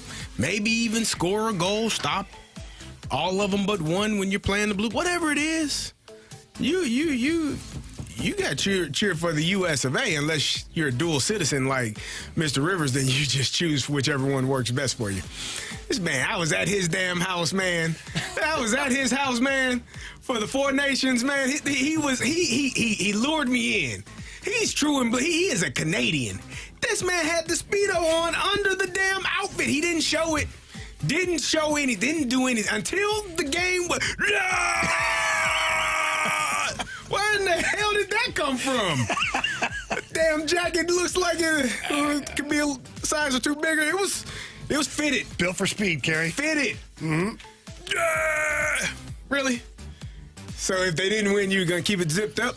Nobody knew? I had my US of A. Freedom Bird Speedo ready to go upstairs. Oh, boy. Ridiculous, man. The man knows how to hop around with his teams. It's hard to fault him. Yeah, I'm going for the United States in hockey and the individual players for the Blues. But team success, Blues players can have success too, but ultimately going for the United States. Yeah, I think last year it was weird because, at least USA. for me, in the Four Nations, I wanted the United States to win, but I also wanted Jordan Bennington to succeed because of all of the people in Canada that essentially hated the man. Yeah. They didn't want him to succeed, essentially. And then, so the way that played out, it was sort of like a win-win situation. If the United States won, well, then great. But at the same time, I was really pulling for Benner just because of all the hate he was receiving from his own country. I'm with you on that. For sure. Yep. I was going to be just fine if he played well and the U.S. won, or as it turned out, he played well and Canada won, and all those Canadians that didn't want him there. Oh, they loved him after that. Didn't feel like he was good enough for their team, and he shoved it. So he did. Yeah, I'm with you. 314, based on Carey's own argument, he should be cheering for Mizzou. I responded. I actually went to Illinois. You know what I mean? If I didn't go to college, maybe. But I went to college. I don't think those two things are the same. You know what I mean? So what's the argument? I missed it. I should be cheering for Mizzou because based on my argument that Mark, what's his name? Mark the Barbarian. Mark the Barbarian, if you're from the U.S. of A, you should be cheering for the U.S. of A. Okay. So the 314 is saying based on that argument, because I was born in Missouri, lived in Missouri, I should cheer for Missouri. Gotcha. Yeah, I ain't going it. I mean, it's kind of what you're saying, Carey. Yeah. Nah. Got to hold yourself accountable. Nope. I've lived in a lot of places. You don't know if that tracks. I have. You have too. Yes. Why you cheer for a bunch of teams too? Yeah, go Did you ever live Croatia. in Boston? Yeah. See, that's why you cheer for the Patriots. That's how I met. That's how I became a Patriots fan. You ever heard that story? Mm-mm. So You met Tom Brady at dinner? hang on. Drew Bledsoe was a big hockey fan. Okay. And I was playing for the Bruins, and it was an afternoon game. And after the game, a bunch of the Patriots players were at the game. Drew Bledsoe brought like 3 or 4 guys with him. One of them was Tom Brady. Oh, okay. And they came down to the locker room after the game, met the guy, shook hands, how you doing, blah, blah, blah. And then they went on to win the Super Bowl that year. Gotcha. So we were cheering for those guys. And then we were invited to a couple of the Super Bowl parties. So got to hang out with these guys again and party and do all that stuff. So I became a Patriots Good fan. times. Being from Canada, I didn't really have a U.S. team. So I was like, I'll be a Patriots guy. Little sense. did I know that I was jumping on the bus right at time. the right time. Yeah, no kidding. Did you jump on the Rams bandwagon? No, I No? really didn't. You didn't do that? No. I had a couple of Rams that lived in my subdivision, Steven Jackson and Anthony Hargrove. Great guys, awesome dudes, but team wasn't all that good at that point, so it was tough. I root for them, because Anthony went on to have win a Super Bowl. He played with the Saints. I wish Steven Jackson would have went on to any team, quite honestly. Probably would have won a Super Bowl. He went to New England. He went to the Falcons, too. Yeah. I mean, during the prime of his career. That guy was a mutant. Yeah, he was. Man, there's so many great athletes that were just wasted. Their careers and what they brought to the table, the teams that they played for just wasted them. Sure. There's a long list of those guys. Megatron. Megatron, Yep. for sure. Mike Trout. Mike Trout. Yep. Barry Sanders. There's a lot. There's a lot of those teams. Yeah, Barry Sanders is one of the best running backs to ever do it. And yeah. It's tough. It's a tough scene, Anthony. Dan Marino. I mean, at least they had a good team. He went on to They win the Super Bowl? Pinkle and Einhorn. have a pretty good team. They win the Super Bowl? No. Okay. They got there, though. They did. That is tough that the one Super Bowl that he won was in a movie. Well, we don't even know he won. No, I'm pretty sure they won. They never say. I mean, you can assume they got the dolphin back. Snowflake kicked the he field gets- goal. That's he- all I remember. He gets back at halftime. Ace beats up the Eagles mascot, and movie cuts away. I have no idea how that ends. Eagles could have won that thing. That's just a terrible ending, though. I mean, what I'm saying is, we don't know the end of that documentary. I think, well, it's assumed. It's assumed that they win. It's not They even get assumed. the quarterback back.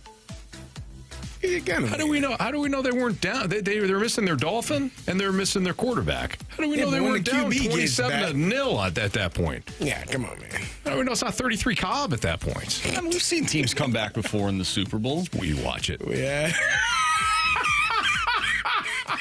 You watch it, Marsh. I did watch it the other night.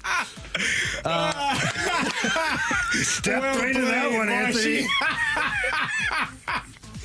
Well played. That was a good one. Yeah, if you guys showed up to hurt me today, congratulations. You just basically You've done it. You did do that. just You did it did that on your yourself. own. You did that one on your own. We didn't assist in that one. Sorry, Anthony. That you feel that way. Whatever, dude. Anthony, you won in the Gauntlet yesterday. I did. And random, nonetheless. Yeah, you spanked it. So do we need a new Gauntlet contestant? Sure, yeah. All right. You heard the man. 314-399-9646 is the Air Comfort Service text line. If you want to play in the Gauntlet, text in Gauntlet, and you'll have your opportunity to take on either Marsh, Carey, Jamie, or me next.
categories, one challenger.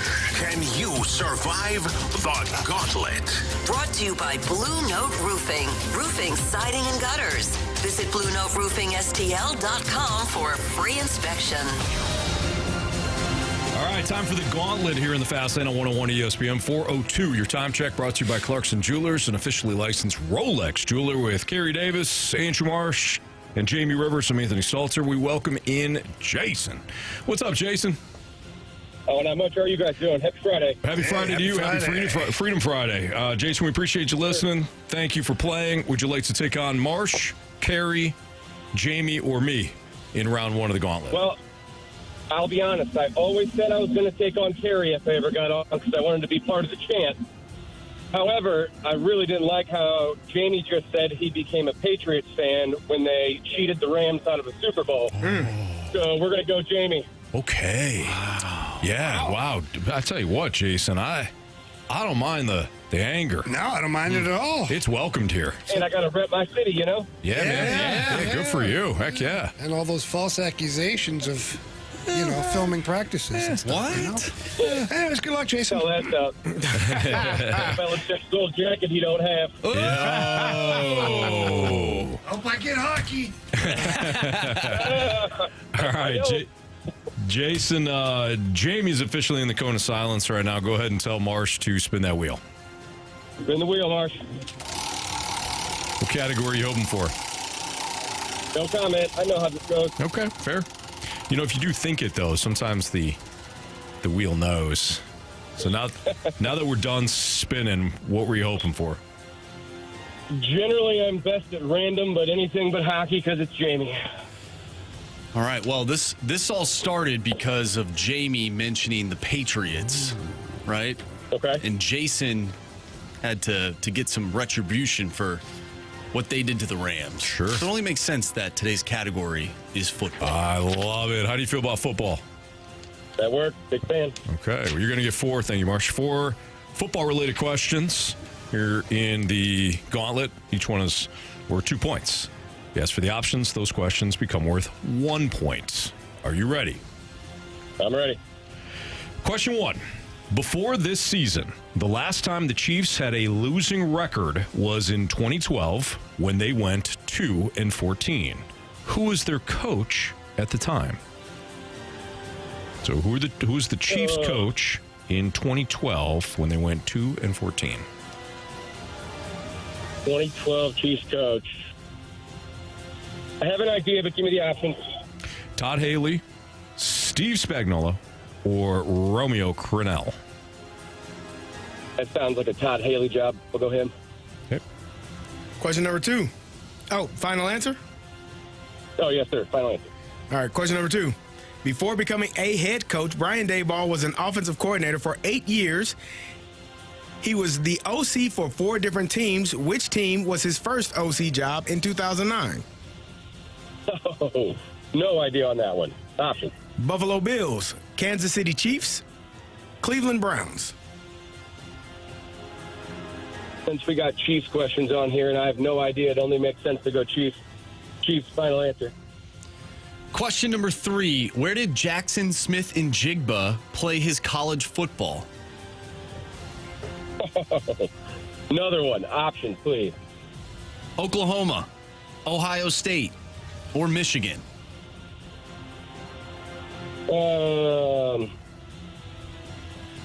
Some reason I'm picturing him in a Michigan uniform, so we'll go with that one. Final answer. All right, Jason, final question. After starting the season 1-2, the Patriots won how many consecutive games before they fell to the Buffalo Bills after their bye week?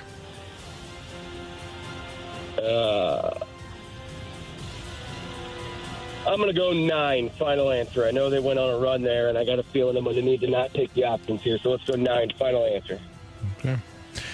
All right, let's bring back Jamie from the Cone of Silence. Jason, how you feeling? Not too great. I know my way around football, but those questions I did not. Okay. All right, we'll see how Jamie does here. Jamie's got his glasses on, so we know we can hear. Correct. And now he's putting in his headphones, so now we know he can see. Yes. All right, Jamie. Yeah. Your category today is football. Let's go, baby. All right. Question 1. Carey, do you want to? Oh, sorry. Silly me. Pack lunch. Question 1. Before this season, I don't know if I believe you. the last time the Chiefs had a losing record was in 2012 when they went 2-14. Who was their head coach at the time? Oh, it was Romeo. I think Romeo Crennel. Is that his name? Is that a name? We're asking you. Yeah, final answer. Before becoming a head coach, Brian Daboll was an offensive coordinator for 8 years.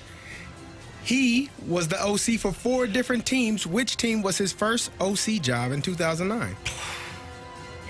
Options. Is it the Buffalo Bills, Kansas City Chiefs, or the Cleveland Browns? I'll go with the Chiefs. Final answer. Question number 3. Where did Jackson Smith-Njigba play his college football? The Ohio State University. Final answer. Final question. After starting the season 1-2, the Patriots won how many consecutive games before they fell to the Buffalo Bills after their bye week? I believe it was 10. Final answer. All right, let's go over these. Before the season, the last time the Chiefs had a losing record was in 2012 when they went 2-14. Who was their head coach at the time? With the options, Jason said Todd Haley. Without the options, Jamie went with Romeo Crennel. Oh, is he an option? Correct answer is Romeo Crennel. Yes, he was. Jamie's up 2-0. Before becoming a head coach, Brian Daboll was an offensive coordinator for 8 years. He was the OC for 4 different teams. Which team was his first OC job in 2009? Jason, with the options, chose the Kansas City Chiefs. Jamie, with the options, also went with the Kansas City Chiefs. Correct answer is... It's the Cleveland Browns. Cleveland Browns. Jamie's still up 2-0. Where did Jackson Smith-Njigba play his college football? Jamie, without the options, went with Ohio State. Jason, with the options, said, it's great to be a Michigan Wolverine. It's great to be a Michigan Wolverine. Correct answer is Ohio State. Ohio State. Jamie up 4-0. After starting the season 1-2, the Patriots won how many consecutive games before they fell to the Buffalo Bills after their bye week? Without the options, Jamie said 10. Without the options, Jason said 9. Correct answer is 10. Jason. You have chosen poorly. You lose. Not today. Jason, I know you said you didn't feel great about the Gauntlet test today. I'm sorry, you got you 6-0. No worries, guys. I really appreciate the opportunity. Love the show. Listen to you every day. Thank you. Thank you, Appreciate you, Jason. Thanks, Remember, man. Jason, go Patriots. Hey, you need to pick a more honest team, all right? I like winners. Oh. Have Jason, a great weekend, have a great buddy. weekend, man. Yeah. All right, there you go. I don't know why you needed to do that, but he came up. Hey, he did. He walked into the room swinging, and guess what? He's gonna go out the room with me swinging. Yeah, no, it's true. that's how we do it. Yep, that's true. Nice job, Jamie. What is the difference between Carey being a Dodgers fan and Jamie being a Patriots fan? This is an honest question. The way I just told you the story of how I became a Patriots fan. No, I know. They hadn't won squat yet, and I was Okay, I think, you know. one is Canadian. The other was born in St. Louis and has rooted for the Cardinals his entire life.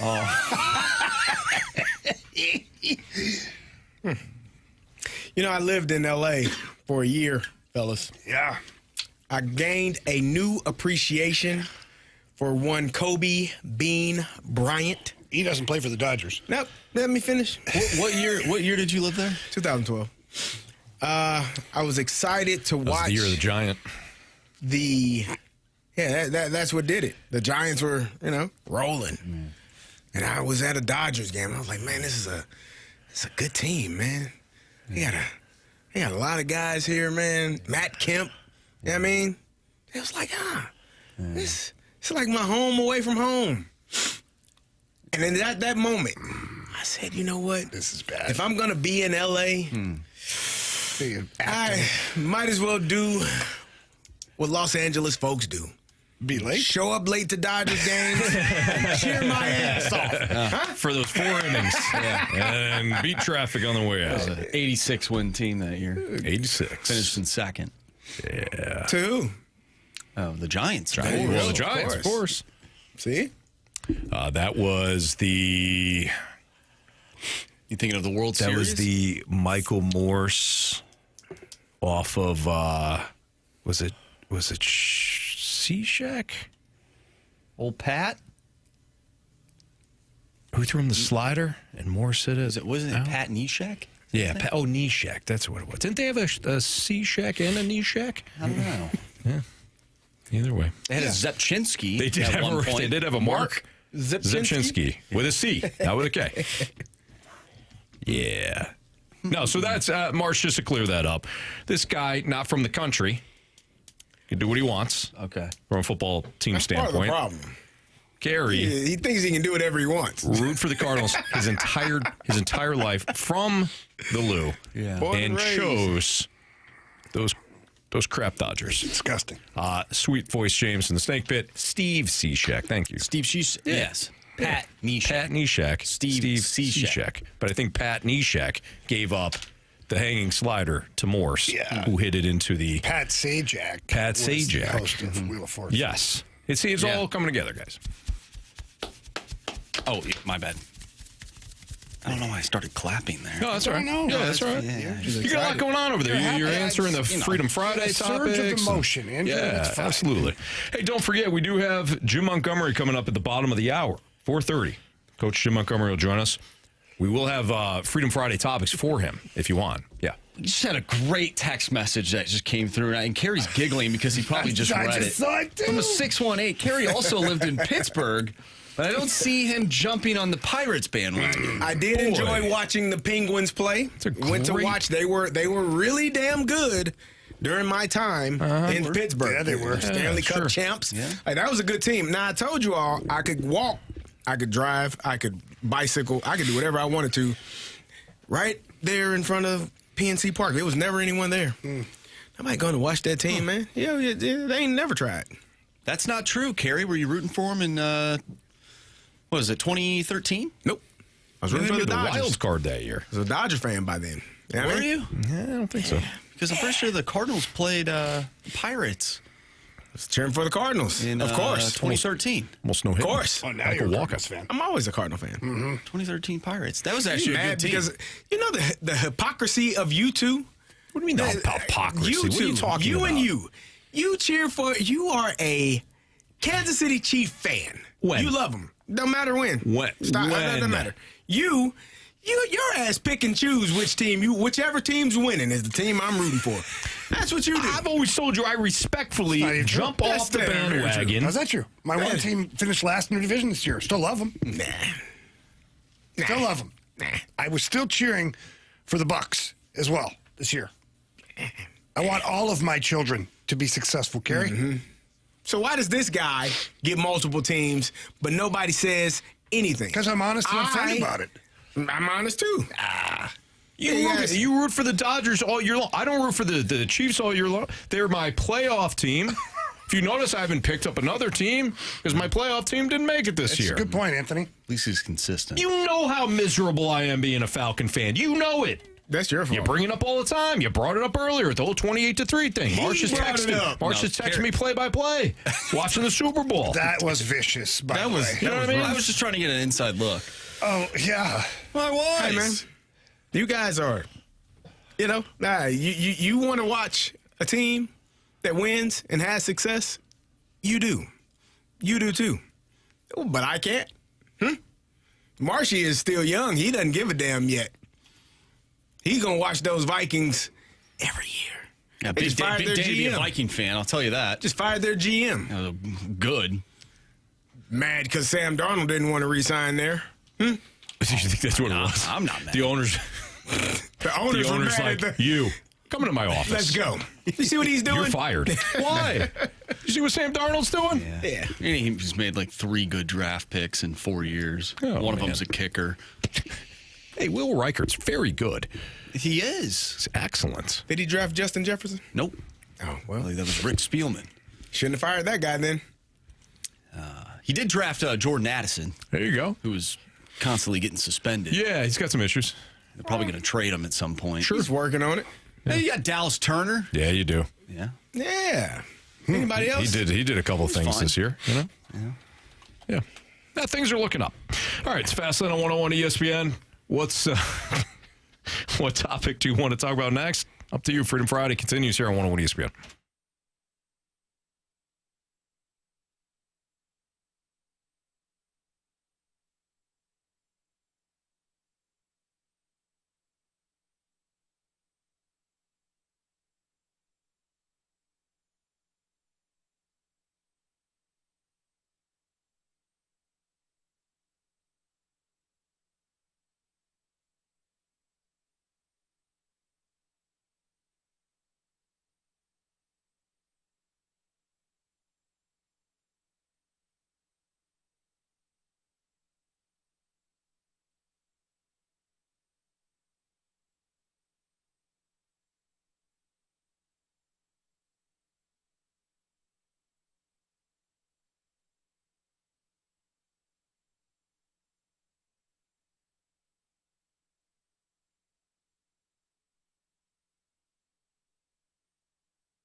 All right, Marsh, what do we got for our latest Freedom Friday topic? All right, this one's interesting. From the 636, you have to choose never see sports again, never hear music again, or never taste again. We have to choose one of those? Yeah. That's terrible. What is it? Never see sports again, never hear music again, or never taste? Mm-hmm. Yeah. I feel like it would. I don't. It'd be like right now. It's upon me, right? Mm-hmm. Get rid of the taste. Yeah, no. Oh yeah. Then you can eat anything you want, Carey. No. Even as nasty as it is, you can eat it. Nah. Why would you want to eat it if it was gross? But you don't know because you I'm can't with taste. Jamie. You can't taste. Who cares? Yeah. I already know what a filet mignon's supposed to taste like. So when I eat it, my brain will kind of. No, it won't. But if I can't watch sports, I'll listen to music. I mean. Yeah, I'm with Jamie. Yeah. That one's going to go. Never taste food again? That's awful. Who cares? I mean, if you lost your taste and smell in COVID, you kind of got. Yeah. It was weird, but it wasn't. Wasn't terrible. Your brain. Yeah, imagine kinda your knows. life, the rest of your life like Imagine the rest of your life without sports or music, Carey. Honestly, Carey, it'd probably help. Like, I can't taste this ice cream. Why am I going to have it anyway? I'll just eat the. I'd probably eat healthier. I would eat healthier. I think I'm going to get rid of music. You. Really? The R&B singer. Getting rid of music. Marsh, think about it. He's the rapper. I'm the R&B singer. Well, he's a little R&B in there. I can sing a little bit. I didn't know. You guys should collaborate. We talked about it. Could. I think you guys would be great together. Yeah. I It haven't would be really tough. listened to music in a long time, actually. We found a loophole. You can still listen to sports. Just can't watch it. Yeah, that's even more torture. I'm not. No. It's got to be taste. It's Taste got to me. be. It's not even. I wouldn't. Quite frankly, it's You a gotta go layup. to the gym and not listen to music. That's difficult. Exactly. So we're not getting rid of that. Anthony's. You're gonna go to a sports bar and not watch sports? Like, Right. come on. Well, like you look, all your buddies can see it, but you look up and you just see a blank. You That's can hear terrible. it. You can hear it. Terrible. Terrible. No. Like, what's happening? No. Did you see that? No. I've had. But I'm tasting these wings. I've had a good run of 50 years of tasting things. Take my taste. I don't think I would take my taste, fellas. Yep. Well, you got to choose. But you got to pick something. You then. choose I right might now. choose not watching sports. I thought that. Gosh. How are you going to watch the Dodgers win another World Series? I can listen Great to point. it. I can listen to it. How are you gonna watch the Steelers? I can listen to Oh it. yeah, that's fun. I can go to the parade and watch after they win the Super Bowl. You know what I mean? Yeah. There's some bad answers in life, but that was rough. Wow. Marsh, you're choosing the music. That's your official. I think I'm Never choosing the taste music. bourbon yeah. again. Yeah. So what? I still get drunk. Actually, that's not that bad of a. No, you No. bite your tongue. Well, it's. No, I'm saying like that's not a bad gig.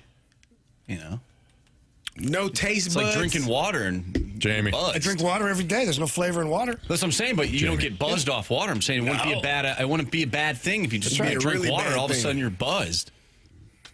I'm fine. I can still party. Guys, the answer's taste. There is no other It's answer. really not. I don't know. Like, I gotta try that See steak. that? I just took a big sip of water. Guess what I tasted? Nothing. Good for you. That'd be terrible. How about a nice juicy cheeseburger? I already know what it tastes like. I've had several in my life. But you would forget. Nah, You wouldn't even you never eat, and you forget would things. starve to death. No, you wouldn't. You would. Why would you not eat? Oh, Because it doesn't taste like I'm anything. telling You you wouldn't right even now. have a desire. Your brain would just click. Oh no! I would just, you know what I'd make every. You'd be full I would make the vegan. healthiest thing every day. I just See? shovel it in. I could be a vegan. Yeah, I wouldn't you taste would any be. of that. So whatever, it's fine with me. Give me that tofu. That's what you would eat. That's what everything would taste like. I don't care. Nothing. I eat I think just you to all- live anyways. It would give me more time in my day to not worry about what I'm going to eat for dinner. Right. Make whatever the hell you want. What do you got to taste for? Nothing. Nothing. Whatever you make. What would you like for dinner? Whatever the hell's in the fridge. I Yeah. think it's gone bad. Doesn't matter. Doesn't matter. Well, I mean, You'd be sick. But I would His taste it. point. Don't screw up my man's point. Okay. The point is, you can't. You know what? You're right. Yeah. Thank you, Carey. No, you're welcome. More than welcome, actually. He's back. Carey's back. I couldn't tell you the last time I listened to a song. I'm not kidding. Marcia, I'm starting to feel sad for you. Well, like if I'm in the car, you know, I just put on something sports related. When do you- or when do you- YouTube or something. Do you work out? He does. Yeah. You listen But to podcasts. I listen to podcasts While you work out? I or remember I that. watch a sports game. Yeah. What? No, you're fine. He's a bit more psycho than you thought. Jamie thinks you're crazy. Listen to a podcast while you're working out? Yeah. It's locked in. Yeah, what kind of, like on your treadmill or like when you're like working out, like throwing iron around? All of it. Wow. Or if it's like, if I'll go after work and there's a Cardinals game or a Blues game on, I'll have the game on my phone and have my headphones on so I can listen to the game. Yeah, no chance. All right. Well, we're just different. That's okay. Yeah, we are. I'll enjoy all the rest of the food that I'll eat for the rest of my life, and you can might as well eat paper. Yeah, it doesn't matter. See, it's a wonderful thing. My life I just saved money. I wouldn't eat paper. There's no nutritional value there. It's Why are you assuming that we're just going to Yeah. eat crap? Right. Like, why can't I just have like a nice steak? I just don't taste it. I don't What's the care. point, though? Why wouldn't? I got to Protein? eat. I got to live. Janet has Nutrients? spoken. She says, trust me, you don't want to lose your sense of taste. Food is hard to eat if you can't taste it. Plus, enjoying a great meal is a wonderful thing. It is. So is listening to music and watching sports. Man, listen. You could watch all of the, Game of Thrones episodes you need to watch. Yeah. You could be done. Jamie and I are going to be just fine. Yep. That's all I know. Let's talk to Jim Montgomery. Maybe we'll pose this question to Monty. We will. At least should ask Monty. Yeah. He's a big music guy, though. He loves music. Obviously, he's a sports guy. Right. Be pretty tough for him to watch no video on the team he's coaching. Bingo. Yeah. All right. Jim Montgomery joins us next. Send in your Freedom Friday topics for Monty as well. I'm sure he'll play along. We'll play it. We'll ask him, but I'm sure he'll play along. He'll play along. That's next on 101 ESPN.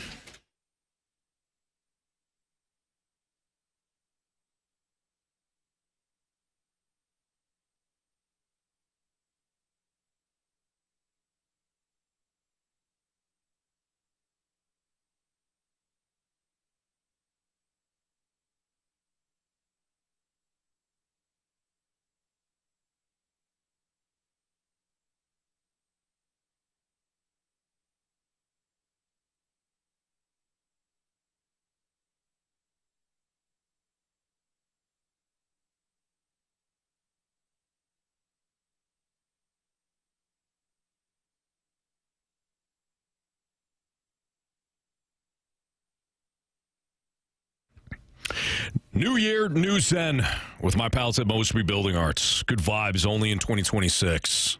One of the things that they're trying to they're trying to do well with the start of the new year. New year is we've all been there over the holiday season, whether you hosted or maybe you're at somebody else's house and taking no shots at anybody else's house or anything. But if they have the big party, all of a sudden you're like, man, this is a little cramped, or maybe it is your home. You're looking around like, man, all of a sudden this kitchen's a little small, or maybe there's no play area for the kids. And you're like, yeah, we can maximize our space. That's what Mosby Building Arts does the best. No matter how big your house is, seems like everyone winds up in the kitchen. If you really want to talk about flow and space and maximizing said space, again, Mosby Building Arts, they're the best. If the holidays gave you maybe a reality check, if you notice some things need to be changed, maybe it's not the kitchen, maybe it's the bath. Maybe it's the basement, right? You want to do something with a home office. Great. Mosby Building Arts, they could do it, and they do it well. Call Mosby at 314-909-1800. Get a free brainstorming session with them, or you can check them out at callmosby.com for your own inspiration. Either way, go with the pros, man. Go with the best. Mosby Building Arts, the right remodeling company.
101 ESPN Sports Center. I'm Andrew Marsh. It's time for a Sports Center update brought to you by Saliga Heating and Cooling. The Blues take down the Florida Panthers last night by a final score of 5-4. And we are going to talk with Blues head coach Jim Montgomery next, right here in the Fast Lane. I'm Andrew Marsh, and the Sports Center update is brought to you by Saliga Heating and Cooling, a Daikin heating and air conditioning dealer.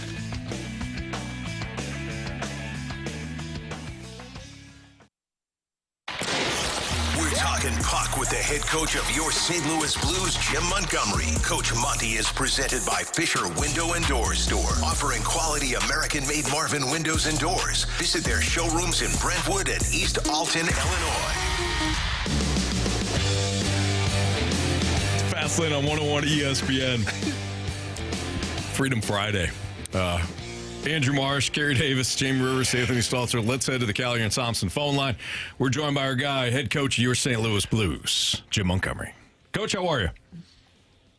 Well, I'm good today. You know, it's sunny but still cold, and we had a big win last night. Damn right. Coach, we got to start here. I know we'll get to the game, but we do this thing called Freedom Friday. It's the last Friday of every month, and the listeners get a chance to pick out all of our topics, all right? So that's what we're doing today. We just had a question come in last segment that we were all debating on, and the question was, if you have to give up one... That's what we were thinking, too. Yeah. I don't know if it works, but we're willing to try, Coach. Yeah. Exactly. Eat salad every day. Mm-hmm. Yeah, I don't care. Doesn't taste we like might be in the best shape of our lives. Absolutely, yeah. We're ahead of the game on this one. And we're still listening to music and watching sports. So. Coach, all right, you talked about last night and you know the nice victory over the Panthers. Again, second one of the year for you guys over that team. You know, we were talking yesterday and leading up to that game, and you guys are playing a much better brand of hockey in the last little stretch of games. And, you know, last night to see it get to the point where you get the victory, too, the way you did, winning one in the last minute was obviously great for you guys. But what are you seeing from your team over the last handful of games that might be different from what was going on before that? Well, what I'm seeing is a competitive spirit consistently. I think 8 of our last 9 games, take away the Edmonton game, we fought in every game. We've battled. We've made mistakes, and you're going to make mistakes, but we're just playing through them, and we keep fighting. We came back from Dallas 3-0. You know, we've lost a couple of games in the last minute. Last night we won one. The record isn't there yet, but you're seeing signs of guys just growing in their roles. You know, we got, of course, everybody has injuries. Like, Florida had decimated yesterday as well, just like we are. But, you know, it's the competitive spirit you want to see. And what I loved was at the end of the 4-minute penalty kill that we had, just the reaction by our fans. And that's what you love about Blues fans. They love to see team spirit and competitive fire. Coach, talk to me about Jimmy Snuggerud, obviously scoring the game-winning goal, but he's been playing, you know, really well, taking a lot of shots, being more aggressive, had some really good passes the other night to Shin for a goal. What are you seeing from him and kind of his maturation throughout this season? Well, I think we're seeing the player that, you know, we saw at the end of the year that was like, wow, this guy's got a lot of skill. And now he's learned how to apply his will in the NHL. He's always had it, but you have to go through the grind of a season, and he's probably going to have another lesson coming after the trade deadline about, you know, how that affects him, and also the crazy month of March we have game-wise. But we're seeing a player that's going to be someone that Blues fans love because of his skill and will, and someone that makes his teammates around him better. Coach Jim Montgomery joining us right now on the Fast Lane on 101 ESPN. Coach, we chatted with you last week when you made when the change was made when it came to the power play. Now we've got a couple of games here under your belt. You know, you trusted Jimmy Snuggerud, who Carey just asked you about, with the late game power play. How do you feel like that unit or units has evolved in a short period of time? Well, I have felt that in zone we've been a little more aggressive in trying to get to the blue paint, whether it's people or pucks. I've liked that. Our breakouts and entries have not been good enough. We're spending too much time breaking pucks out because we're not making clean entries, and we'll adjust and make some wrinkles there, and maybe we'll adjust a couple of players too on who those guys are that are carrying the puck in the zone. Coach, I'm going to dip into the Freedom Friday question here for you. It is Blues related, though, and just curious, if you were to rank 1, 2, and 3, the style of Blues jerseys that you like the most, second most, and third most over the history of the team. Okay, well, I'll just go dark jerseys because that's the easiest reference. 1 is the baby blues. 2 is the dark blues, and 3 is the one that has red in it. Oh, yes! Come on, Monte! Yes! Come on! That's the one you like the most? Third most. No, third most. Okay, yeah. I like the third most. Yeah. Wow. I told you. I know that was your era. That was your heyday. It was.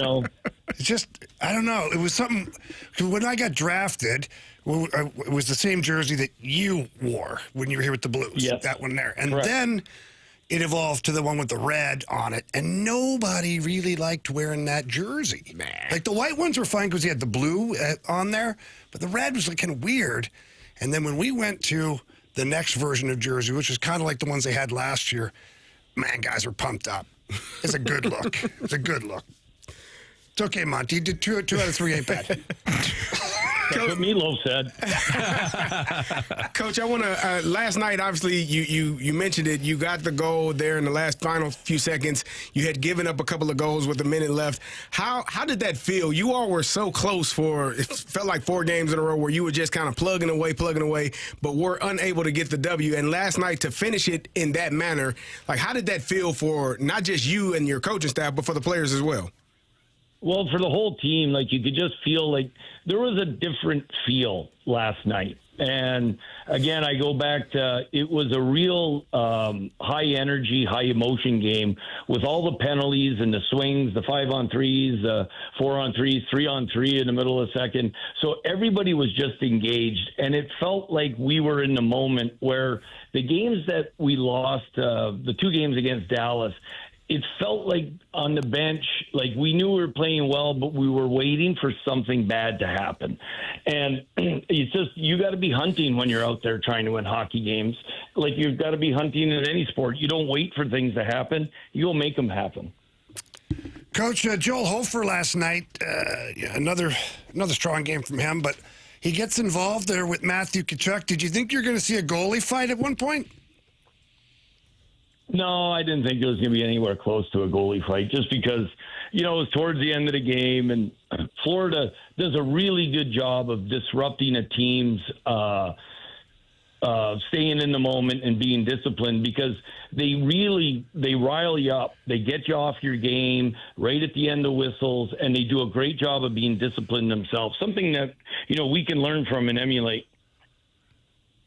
Coach, moving forward here, I don't want to draw too many similarities to last year, but obviously we're drawing closer and closer to the Olympic break. A little more banged up this year, certainly, than last year, but your team did start to fire on all cylinders around this time. Carey calls it hopium, and we're a little too high on hopium. But for you, are you seeing any sort of similarities maybe to last year at this time? Yeah, I don't see similarities to last year, because last year I felt we were on the verge of exploding for a while. And it's just here recently that I feel this about this. I felt like for 2 months I couldn't figure out why we weren't winning 3 in a row. And we were playing good hockey, and there was, a few mistakes we're making. The team is not playing a sound of hockey right now for me to feel like that kind of run is going to happen. But we still have, 3 games left before the break. So if we continue to have that kind of competitive spirit and our execution gets better, well, then it might be a different story when we talk next week. Excellent. Well, Coach, we appreciate you. Have a great weekend, and we will check back with you next week. Cheers, guys. Thanks for having me. Thank you. Thanks, Coach. That's Coach Jim Montgomery here in the Fast Lane on 101 ESPN. So you heard the man. He's starting to see what he saw last year. I don't think he said. Well, I mean, he just started. He said maybe if they... Maybe next week we'll start to, yeah. I heard him. Coach Monty he understands. He gets it. He gets it. Yeah. I mean, he doesn't really, Yeah. doesn't really quite get jerseys, but he gets it. No, I think who doesn't love the red?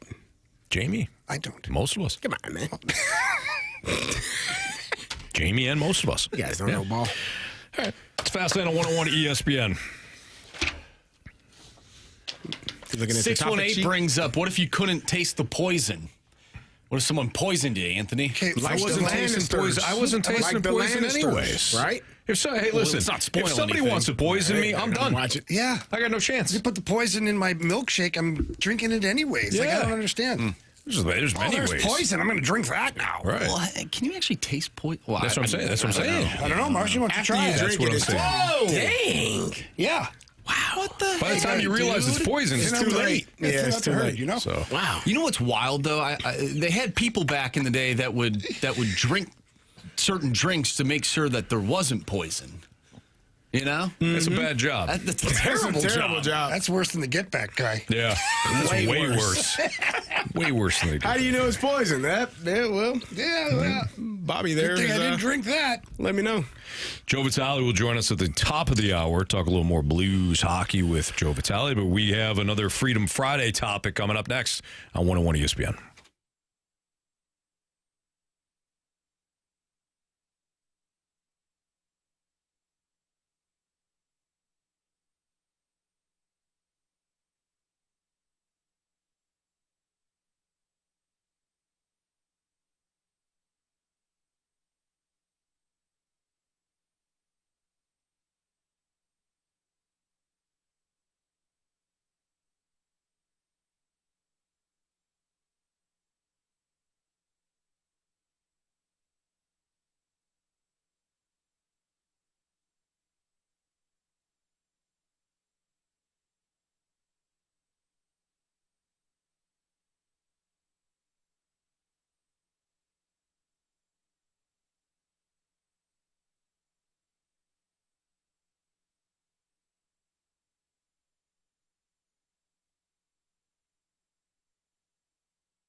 Fastlane on 101 ESPN.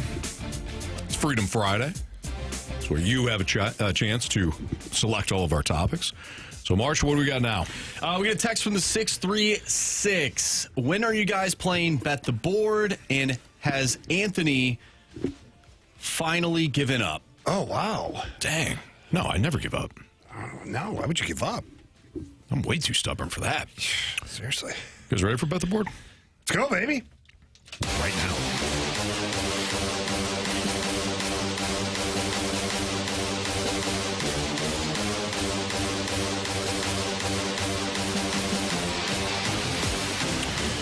All right, Marsh, what are our latest standings? All right, so Jamie has 13 points. Anthony, you have 8 points. Not giving up just yet, no, like you just said.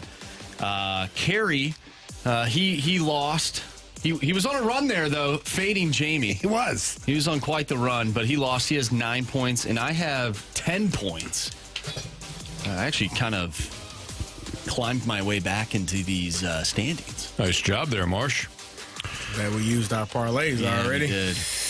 I used it earlier because I knew that there was no football at the end of the month. Yeah, I'm now kind of regretting I didn't just take my shot last weekend. I'll be honest. Yeah, that's what I just told you. I was like, I don't know looking what at you're gonna college bet basketball here. Yeah. All right, I'll make this quick. I'll get in and get out of the way. Give me the Vegas Golden Knights tomorrow night over the Seattle Kraken. Oh, never mind. That changed. Yeah, never mind. Toggled. It did something, all right. Okay, things are toggling on me here.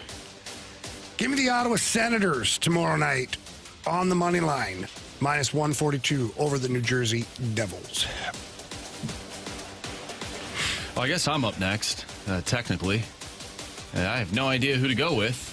We'll do an NHL game tonight. And give me, let's see here. Why don't we go with the Detroit Red Wings? Actually, that's tomorrow. Detroit Red Wings plus 130. Those Colorado Avalanche, man, I don't know what's going on, but they suck. This Colorado Avalanche team showed up in the playoffs. Those Blues, once they squeak in, could sweep them. I agree, Marsh. Right? I agree wholeheartedly. What do you think, Carey? Okay. Huh? Sure. Whatever you say, man. Give me the Cleveland Cavaliers on the money line versus the Phoenix Suns. Okay. We're ready for this. It's a good bet, Anthony. Is it? Mm-hmm. Okay. All right. Jamie is up by 5. And he just did one play. So if he goes up by 6, then I will need 7 to surpass him. 6, 7. So that's what I'm looking at now. Okay, let's go to the hardwood. Michigan State and Michigan under 148.5 tonight. Why don't we double dip tomorrow with NC State minus 4 and the over in that same game, 154.5. Let's also take the over in the Duke Virginia Tech game at 147.5 and Marquette plus 8. That is 5 selections. Why don't we go to the SEC in college hoops and give me the Texas A&M Aggies, who are plus 3.5 against Georgia. And then to round it out, my super special play. Not going to want to miss this one. Why don't we go with the... Jamie, don't laugh. I told you about this one in the office earlier. Yeah, you did. And you're going to absolutely love it. It certainly is unique. Yeah. Give me the under in the UConn and Creighton game. Wow. Yeah. That's a lot. That's 7. That's 7 winners right there. 7, yeah, darn right, Jamie. Thank you. Wish you the best, man. Thanks. I appreciate it, guys. Thanks. Yep. Yeah. Good luck to you. Okay. I mean, if anything, we know that college basketball is certainly, not unpredictable. It's not unpredictable. And the other thing is, clearly I've been paying attention to all these teams. Yeah. Who hasn't? Yep. From the 618, what is your favorite stadium not located in St. Louis to watch a sports event? I really haven't watched a lot of sporting events. In other arenas? Don't you travel with the Blues? Yeah, but that's a hockey arena? Is that what they want? Yeah, this is so far like. Well, it's not I'm located. not really watching it, though. I'm working. Well, I mean, you have to watch it, though. Yeah, but I mean, when I think of watching a sporting event, like I'm able to crush beers and do all the stuff too, you know? I would say Michigan. The Big House was good. Also the Big House. I did watch a game there. So. Yep. You remember that one? Yeah, that one is It's Georgia Tech where he's ham sauce. Georgia Tech. No idea who they played that day.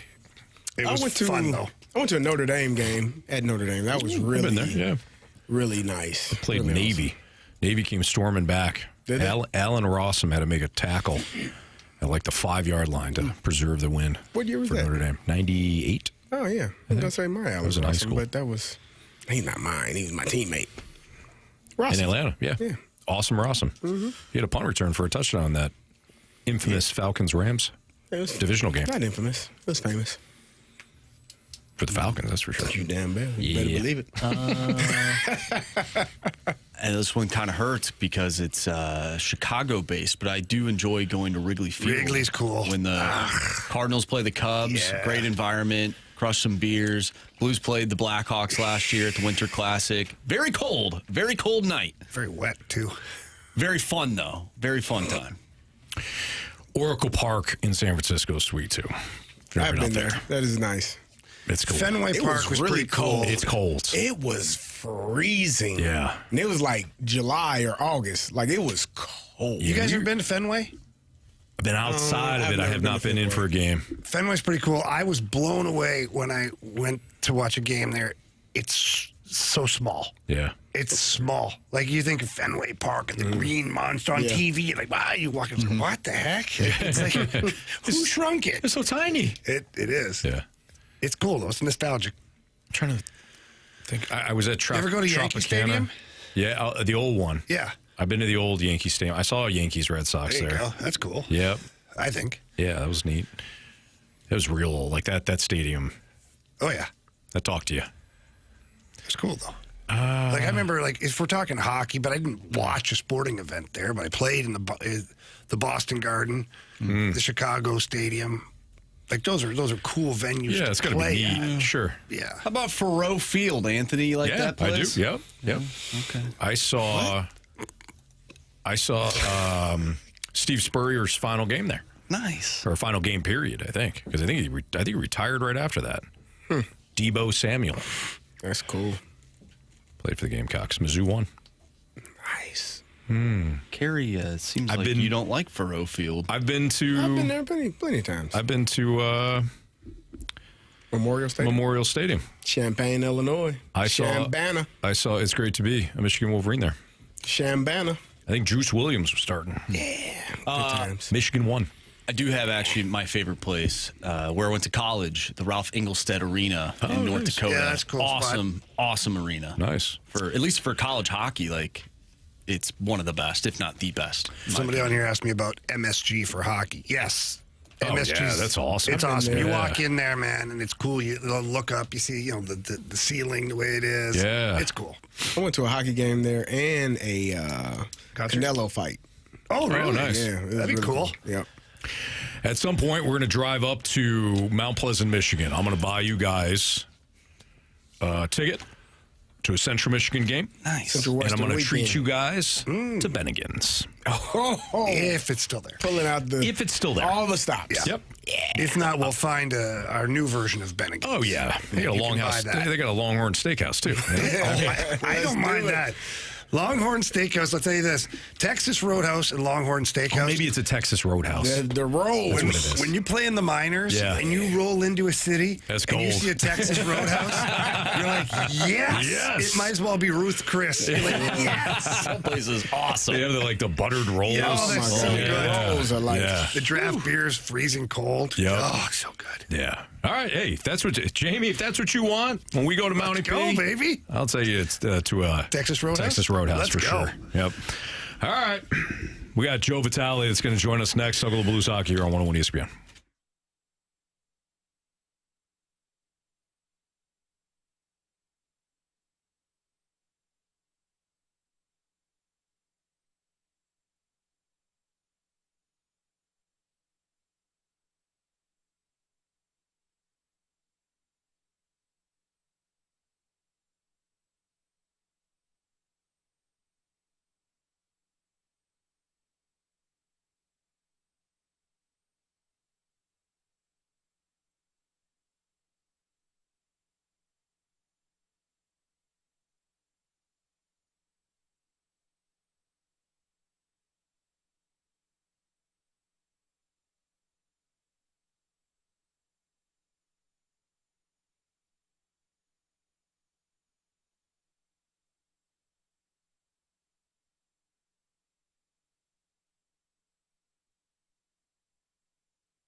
talking everything St. Louis Blues as we head into the Blues booth on 101 ESPN. Presented by Boardwalk Hardwood Floors. Find your perfect new floor at boardwalkhardwood.com.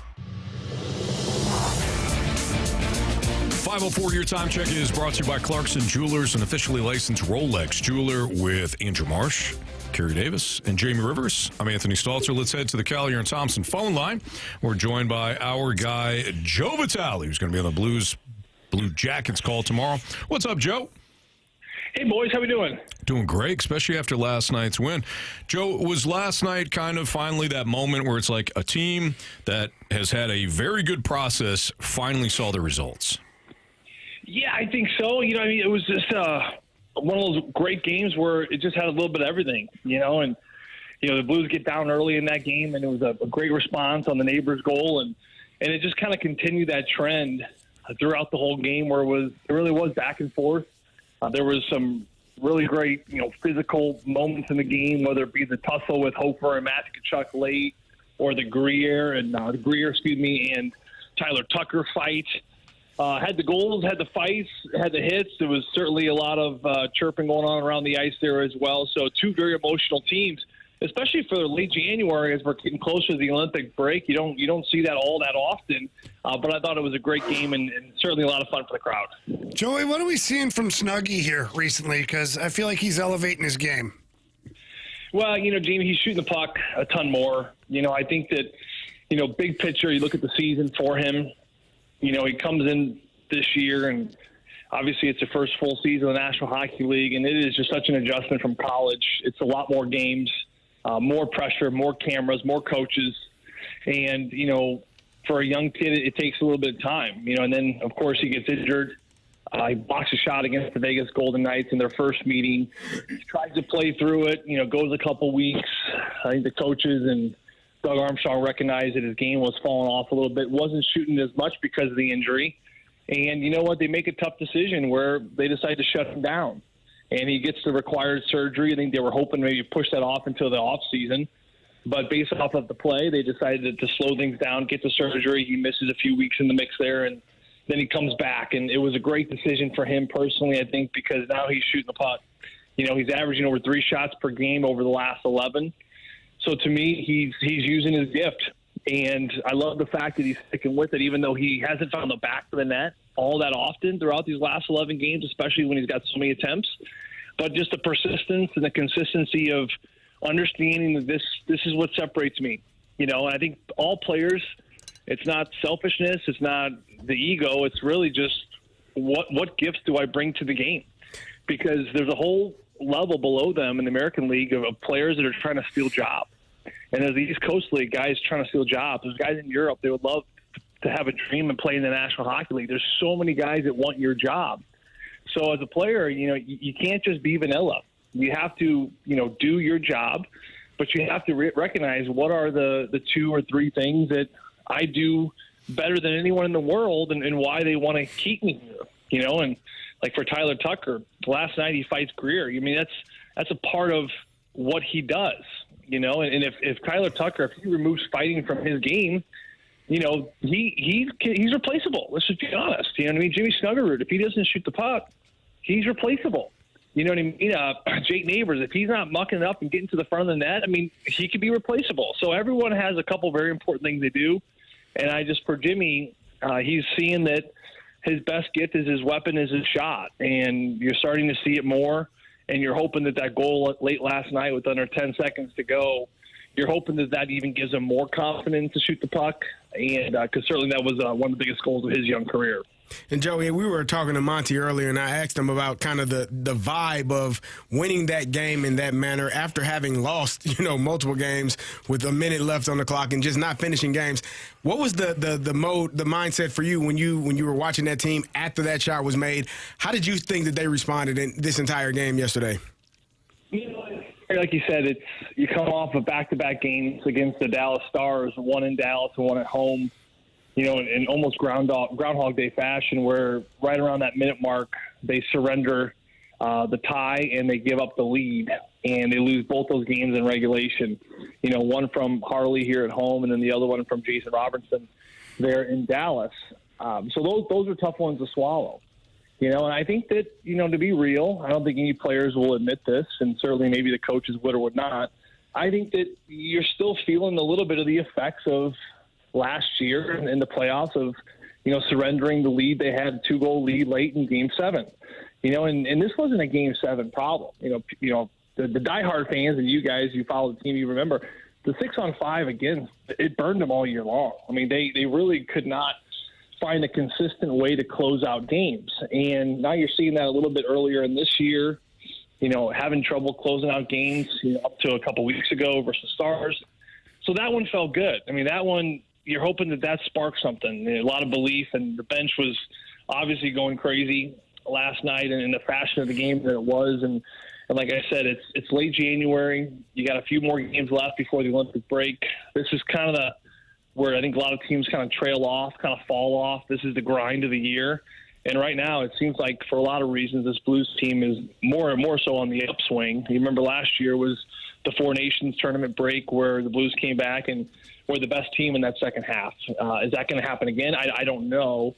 But I do know that based off of those last couple games, and especially the way this team has been trending, even though they're not necessarily getting the results all the time, they seem to be trending in a really nice, energetic direction right now.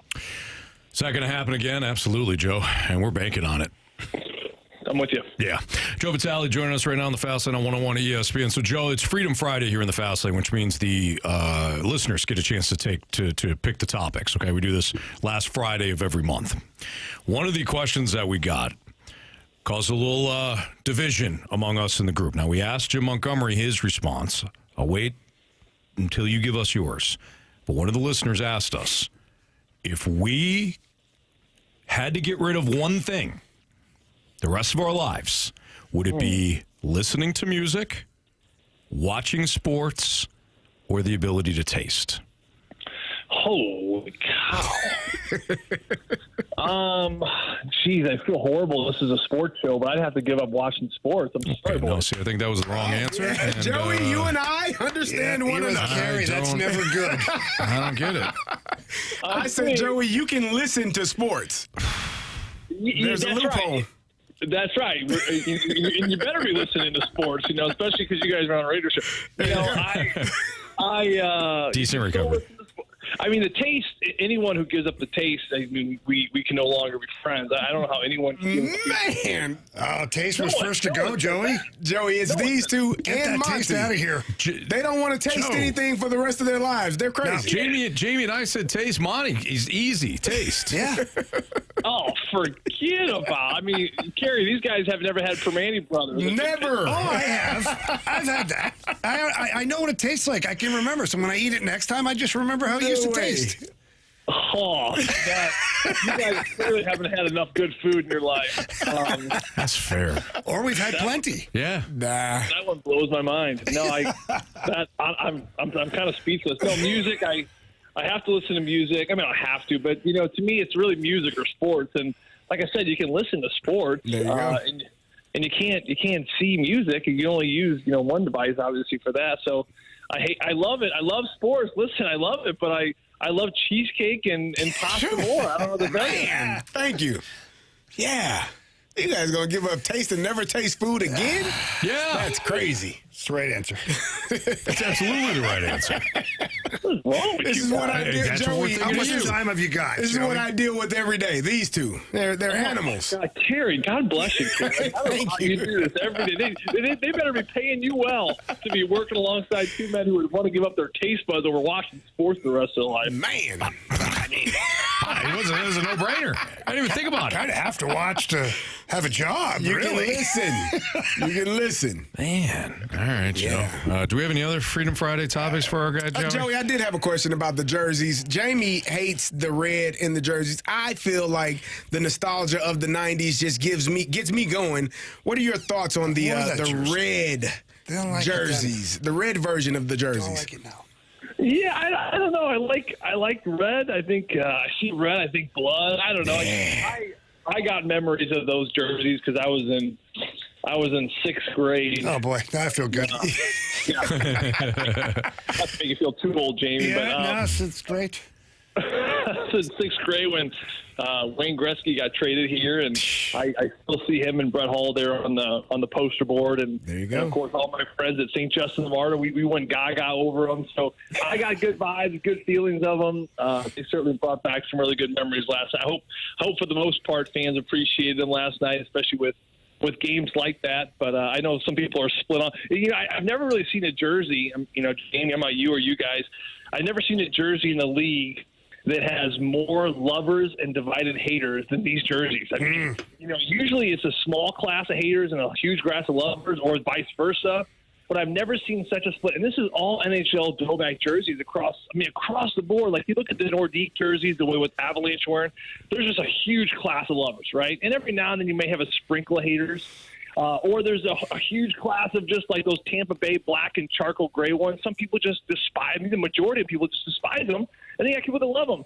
But these red ones, I mean, it is 50-50, and the people on both sides are like adamant about that they are right. So, I don't know. I certainly love the debate. I love that people are so passionate on both sides. Yeah, it's true, Joe. Those jerseys are very polarizing. So you're right about that. All right, we'll let you go, Joe. Have a great weekend, and we appreciate it, man. We'll talk to you next week. All right, boys. Sounds good. All right. Joe Vitale here in the Fast Lane on 101 ESPN. The only right answer. There's no way. I agree. Joey V was going without eating food and tasting it. Man, and we love sports, man. Mm-hmm. Doesn't sound like But it. the fact that you got to sit down at a table and taste nothing for the rest of your days. I'm never unhappy with my meal. Yeah, you would. You'll never get to enjoy Texas Roadhouse again. Anthony, some people were chirping so you, excited. saying that you're not a real Italian by saying you get rid of your taste buds.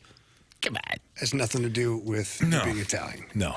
Nothing to do with There's something else that has to do with being Italian. Yes. Okay. Chest hair?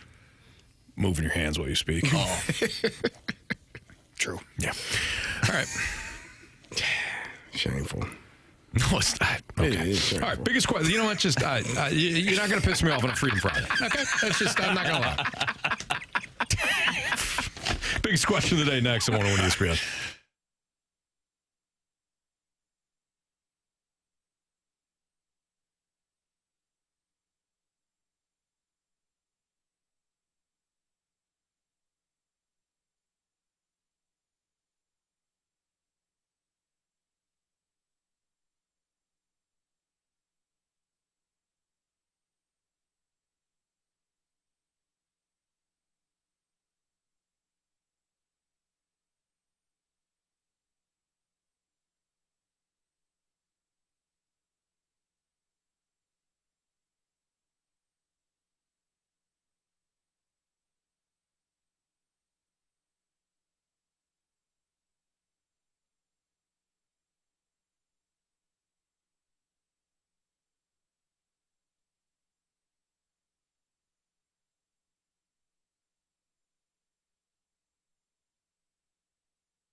Brian's biggest question of the day. Presented by Banner Construction, the experts in James Hardy siding.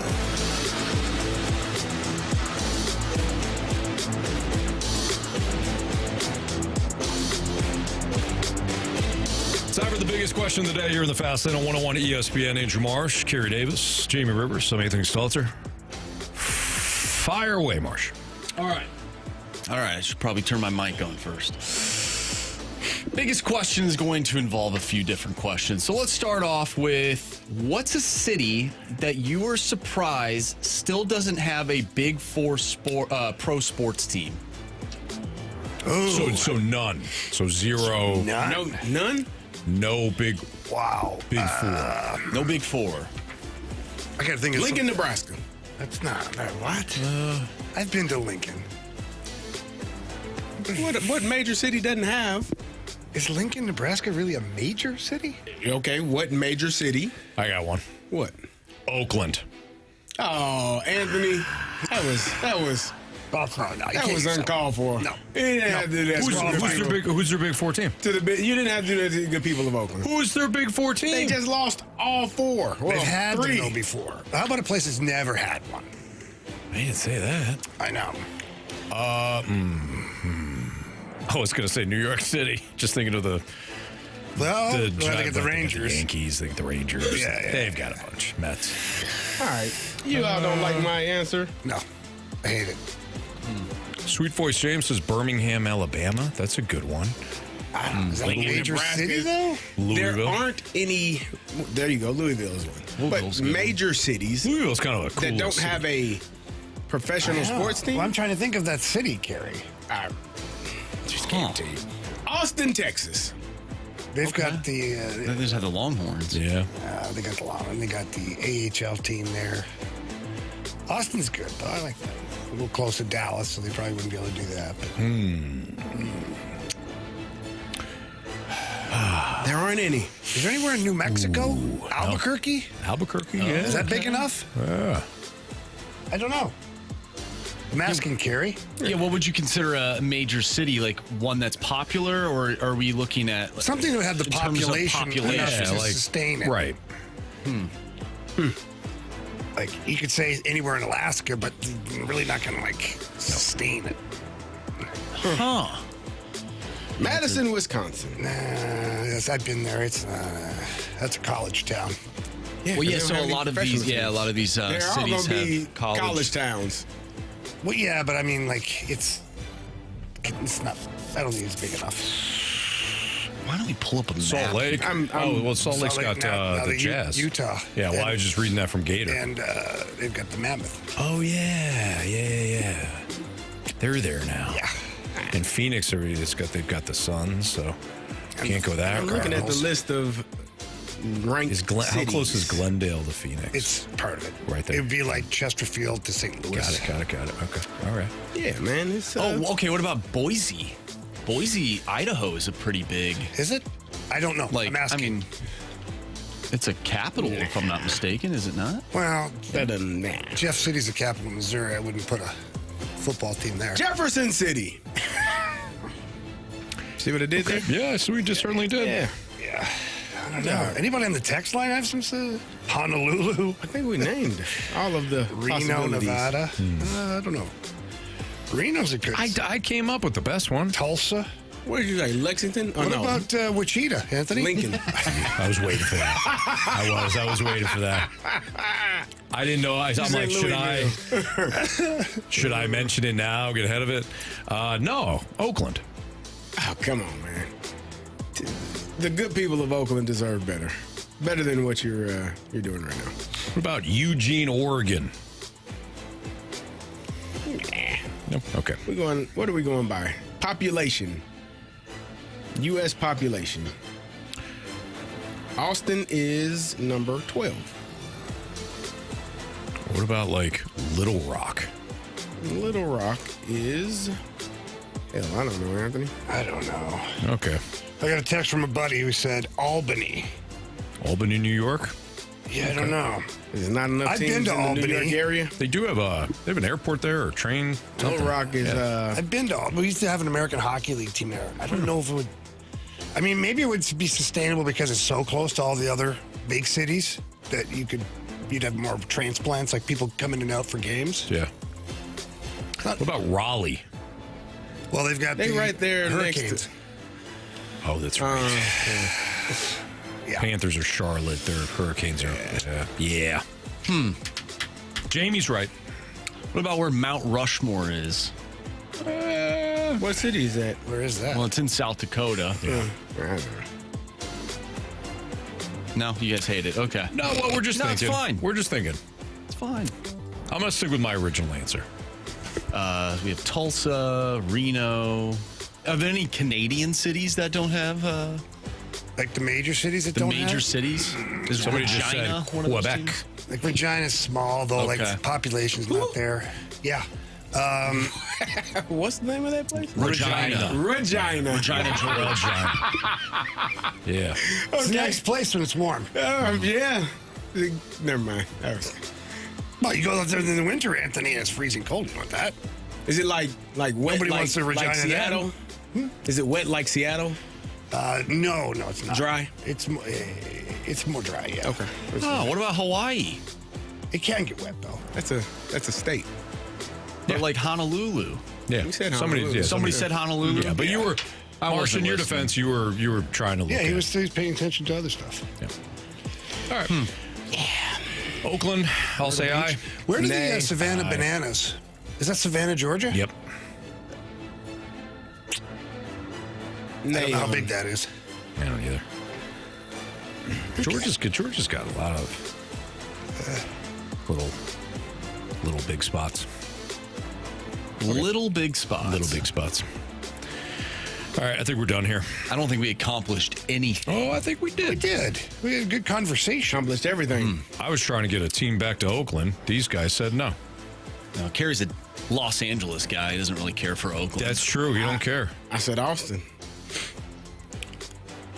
That's in Texas. I know. So I'm not a Los Angeles guy. I said Austin, Texas. You don't want anybody competing with your beloved Dodgers. Can't nobody compete with them. Thank you. Yes, exactly. All right. Our Sports Six Pack is next on 101 ESPN.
101 ESPN Sports Center. I'm Andrew Marsh. It's time for a Sports Center update brought to you by Saliga Heating and Cooling. If you missed anything from today's show, make sure you go to 101ESPN.com or check out the free Dobbs Tire and Auto Center's 101 ESPN mobile app. Just head to the podcast page and you will find all of our interviews, including the two that we had today with head coach of the Blues, Jim Montgomery, and Joe Vitale.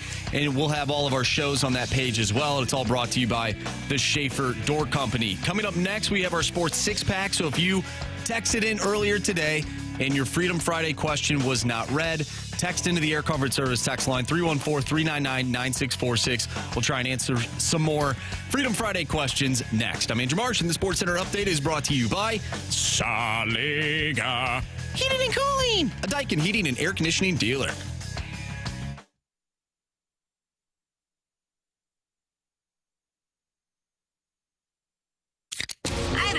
It's time for the Fast Lane to answer your sports questions. I want to ask you a bunch of questions. I want to have them answered immediately. Asking me all these weird questions. Answer the question. Answer the question. Answer me! Refreshed by Urban Chestnut. Urban Chestnut Swickle Light Premium Light Beer. Live your lifestyle, St. Louis. Time for the Sports Six-Pack here on a Freedom Friday. Fast Lane on 101 ESPN.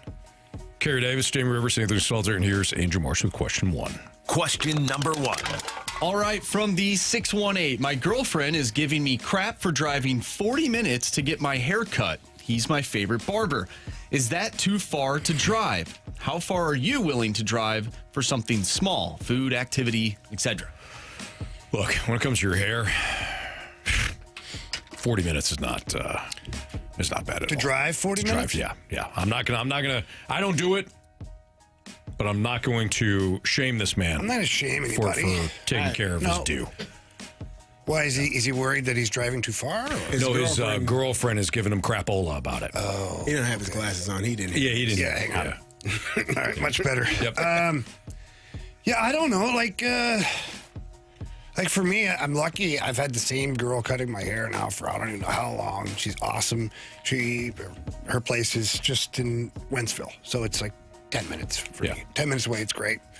But then like Ashley, I know she drives, 30, 35 minutes to get her hair done. So I feel, and maybe I could be wrong, I feel like women would drive farther because they find someone who does their hair the right way. Yeah. It's important. Like if I get a bad haircut, which I don't, but if I did, grows out relatively quickly. Yeah, like it's not that big of a deal. Like we're fine. I keep the feet moving. 7 days from now, I can cut it again in a different way. Yeah. But a woman, if she gets a bad hairstyle or something wrong, I feel like that's more dramatic. I think that's fair. As far as a restaurant or something like that, 40 minutes is a little long. Depends on the restaurant. Yeah, it's a Bennigan's. I mean, it's going to have to be. Well, boy, those samplers are good, CD. You know what I mean? Do you feel me on that? Saying. DLW 1904 in the Snake Pit. It's some bad news. What happened? That Bennigan's closed. Oh, man. Guys, I was the one that was naive to think that it was going to be open forever. But I am sad that I didn't have an opportunity to just have one more sample platter. Are there Bennigan's left? Not in Mount Pleasant. Well, it's a good thing you can't taste anything anymore, Anthony. That's true. Yeah. That's a good, you know what, Marsh? Thank you. You elected to get rid of that. Things just got better. Anywhere we go can taste like Bennigan's. That's right. That's right. Yep. So Bennigan's tastes like nothing is what you're saying. Well, I mean, to us, Jamie and I don't care. I it doesn't. I'll drive 35, 40 minutes for a restaurant, depending. Like, it's not on a regular basis, but if it's somewhere that I like, I'll make that trip. Sure. All right. Question number two. From the 636, would you rather start every month by tickling the first 10 people you see, or have to get punched in the face by one random person every month, but you don't know when it's coming? Oh, I'm tickling the hell out of it. Yeah. I think we should start that. Yeah. It's going to be through to jail. You might go to jail. Might go to jail. No. You tickling random people? Did it say random? The first 10 people you see. Make sure I see all my family first. Yep. Tickle the hell out of them first. Absolutely. Yeah, that makes sense. Enough people not in my house. Random people punching you in the face and you don't know when it's coming. I don't want that. You can't defend yourself yet. Okay, maybe one day it's a 75-year-old woman that gets picked. And, okay, you're like, okay, whatever. Well, what if it's Carey Davis? And I don't know, but I'm staying here. I'm looking at Anthony, going, "Hey, Anthony, what's that?" No, thank you. I'll take my chances tickling Carey. True. At least you can explain it, right? Like, hey, listen, I gotta do this thing. It's weird. I'm sorry, I don't want to. But this is happening. Rather than, where is the punch coming from? Right. No, thank you. Yeah, I'm with you. Question number 3. From the 618. Gator's got a good point, though. He goes, that's how you get punched in the face. That is true. That's a good point. You go to tickle. But then I know. Yeah. Like if I'm tickling and I see them get angry, okay, now I know I could get punched in the face. Yeah. Not just standing here randomly and somebody just now. Oh God. No. Yeah. All right, from 618, if you had to sing the national anthem at a sporting event, what sporting event would you pick? Oh, give me the Super Bowl. I want the stage, baby. Let's go. I would do a baseball game. Cardinals game. What? Why not a Dodgers? Me too. I would. Why, are you saying because there's not a lot of people there? You did. I didn't say it. You guys don't want to be heard? I love I can't sing. You were thinking it, but I said it. That's right. I can't sing either, but who cares? Give me the Super Bowl. I would do it. The national anthem? The thing about the national anthem, you cannot start like too high. Like because it. Don't you tell me how to live my life. I'm just telling you, you start too high, you end up like Carl Lewis. Oh, when he was. Yeah, you gotta. I don't really have a great singing voice for like that kind of thing. No, the Star Spangled Banner is one of the. It's a very hard song to sing. Can it is. You see? There we go. I completely agree with that. No thanks. Yeah. Might sound like Fergie. Oh. That was a tough one. Roseanne. She's an unbelievable singer too. And she screwed that up. I'll give you some advice. All right, if you're going to sing the national anthem at a hockey game, make sure you don't wear skates and skate around the ice. Oh yeah, that was singing the national anthem because you might trip over a cord or the rug. The rug. Remember that guy was unbelievable. He's skating around. I mean, tuxedo with the tails and oh Canada, and then he's skating right over the carpet. How we not once but twice. How do you not see that? That wasn't there during practice. I can about guarantee But you it's that. on the ice. But when he practiced it, I would bet good money. He was skating with his eyes open. You got to make an adjustment, don't you? When you hit some of those notes, you got to really get into it. It was interesting. Question number 4. From the 636, which team were you told by your teammates to avoid playing for at all cost? Which what? Can you repeat that, please? Which team were you told by your teammates to avoid playing for at all cost? Oh, this is a Carey and Jamie question. I would say, and then maybe not avoid. I mean, because you would play. You're playing for whoever paying you. I don't give a damn. Yeah, sign me up. I've heard of dysfunction in certain places. Yeah, Oakland, one of them. But I don't know that. I mean, hell, if I only got one team to go to, and that's who's paying me, I don't care. Yeah, I gotta go play. And maybe I can help turn it around. Guys don't particularly enjoy playing in Winnipeg just because it is so cold for a lot of the year. But I do know the Winnipeg Jets organization treats the players and their families really, really well. So there's that. I'm looking at the NHL right now. I don't think there's a team that I was ever warned about not to, like, when back in the heyday, you knew, like, if you went to New Jersey to play, Lou Lamoriello had a whole bunch of weird rules and stuff. But then you talk to guys like Cam Jansen and other guys who played for Lou, and they loved him. Like, would play for him again right now. So, I don't know. I think it was probably more like coaches you didn't want to play for more than teams or cities that you didn't want to be in. Especially you. Yes, that's true. It's always their fault, not mine. I was a gem. Of course. Everybody wanted you. Yeah. All right. No, they really didn't. Want one more? Yeah, let's do one more. We're going to do one more. Question number 5. From the 636, which video game character would you most like to hang out with? This is excluding Carey Davis from Madden and, of course, Jamie, you from NHL. Give me that princess from Mario Brothers. Princess Peach? Yeah, let's go. You know why they call her Princess Peach, right? I mean, well, Carey, you know. That just brought like Laura Croft right to my mind. Oh, yeah. Is she a video game? Yeah. It's a video Can I game. change mine then? Yeah, her. Yeah. Great video game. Great video game. Yeah. Anthony. Yeah, I don't know, guys. Anthony doesn't play video games. But he's got to answer the question, okay? It doesn't matter. I used to. No, What was the question? What video game character do I want to hang out with? Yeah.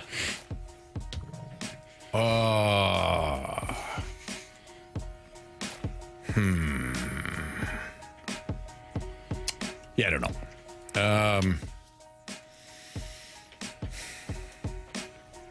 Bro, it's not that hard. Zelda. No, not Zelda. Hubert. Maybe like Kratos from God of War. Oh, yeah, that's a good one. Go mess up some stuff. Yeah. There you go. Feel like he's Wreck-It Ralph. he's seen some things. Wreck-It Ralph. I feel like that could be, he'd be a prop. Yeah. It is a movie. That could be a He's a prop. video game. He's a though. video game guy. Yeah. I'll go with Sly from Sly Cooper. Okay. I don't know what I've that never even is. heard of that. Yeah, it's a video Is that game. a real game? Yeah, of course. Sly Cooper. Yeah, Google that. He was a raccoon that would go around and steal stuff for the good of mankind, though. Oh, of course. So he's a Robin Hood Kinda. He's kind of like that, yeah. The furry version. Yep. Well, Robin Hood, in the cartoon, he was Well, you guys are locked in there. Yes. Yeah, he was. Yeah, sure. Yeah. All right. All right, so we need to end. Yeah, let's wrap up this Freedom Friday show next on 101 ESPN.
Fastlane on 101 ESPN with Andrew Marsh, Carey Davis, and Jamie Rivers. I'm Anthony Stalter. Appreciate all the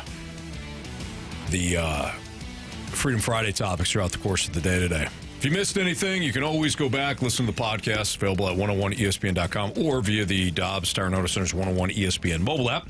All the podcasts brought to you by Schaefer Door Company. Do you want to do a quick what we learned, or you want to hit the 3 stars, Marsh? Why don't we do a quick what we learned? All right. What I learned is that it's Sean Rivers' birthday today. Hey, I saw it on the old Facebook. Yeah. I just looked down. I saw Sean Rivers. Happy birthday. Happy birthday, Sean. Happy birthday, Sean, you old guy. Yep. You know what? Beautiful big brother. It's Andrea Thompson's birthday as well. So Brad Thompson's birthday. Happy birthday, of course. Everywhere. All right, go ahead. What did you learn, Jamie? Well, I learned that, I think I say this every month, but our text line and our snake pit are phenomenal. Absolutely. They don't ever let us down as far as content goes on a Friday. No doubt. On a Freaky Friday. On a freaky Freedom Friday. Yeah. Yep. I learned that Regina is a dry, sunny province. City. I didn't learn it yet. Yeah. I'm still learning about it. Yep, always be learning. Yeah. ABL. All right, Marsh. I learned that you guys are willing to give up your taste buds. Yep, absolutely. It's a shame. That's crazy, man. You guys are crazy, man. Oh, well. But you're no-brainer. Yeah. It's time for the Fast Lane's 3 stars of the day, presented by Circus Sports. No bet fees ever with the world's largest sports book, now at your fingertips in Illinois and Missouri. All right, our 3rd star of the day goes out to Frank in Stein. Yeah. Frankenstein. Frank from a couple of days ago, but Frankenstein today, yeah. 2nd star of the day goes out to Bennigan's. Yes. Let's go, absolutely. baby. Shout out. Yep, definitely. Rest in peace. Yeah. I guess. Right. Yeah, it's At appropriate. least in Mount Pleasant. Yep. And our 1st star of the day goes out to our listeners for all the great Freedom Friday Way questions. to go. Yeah. Nice job. Great job, everybody.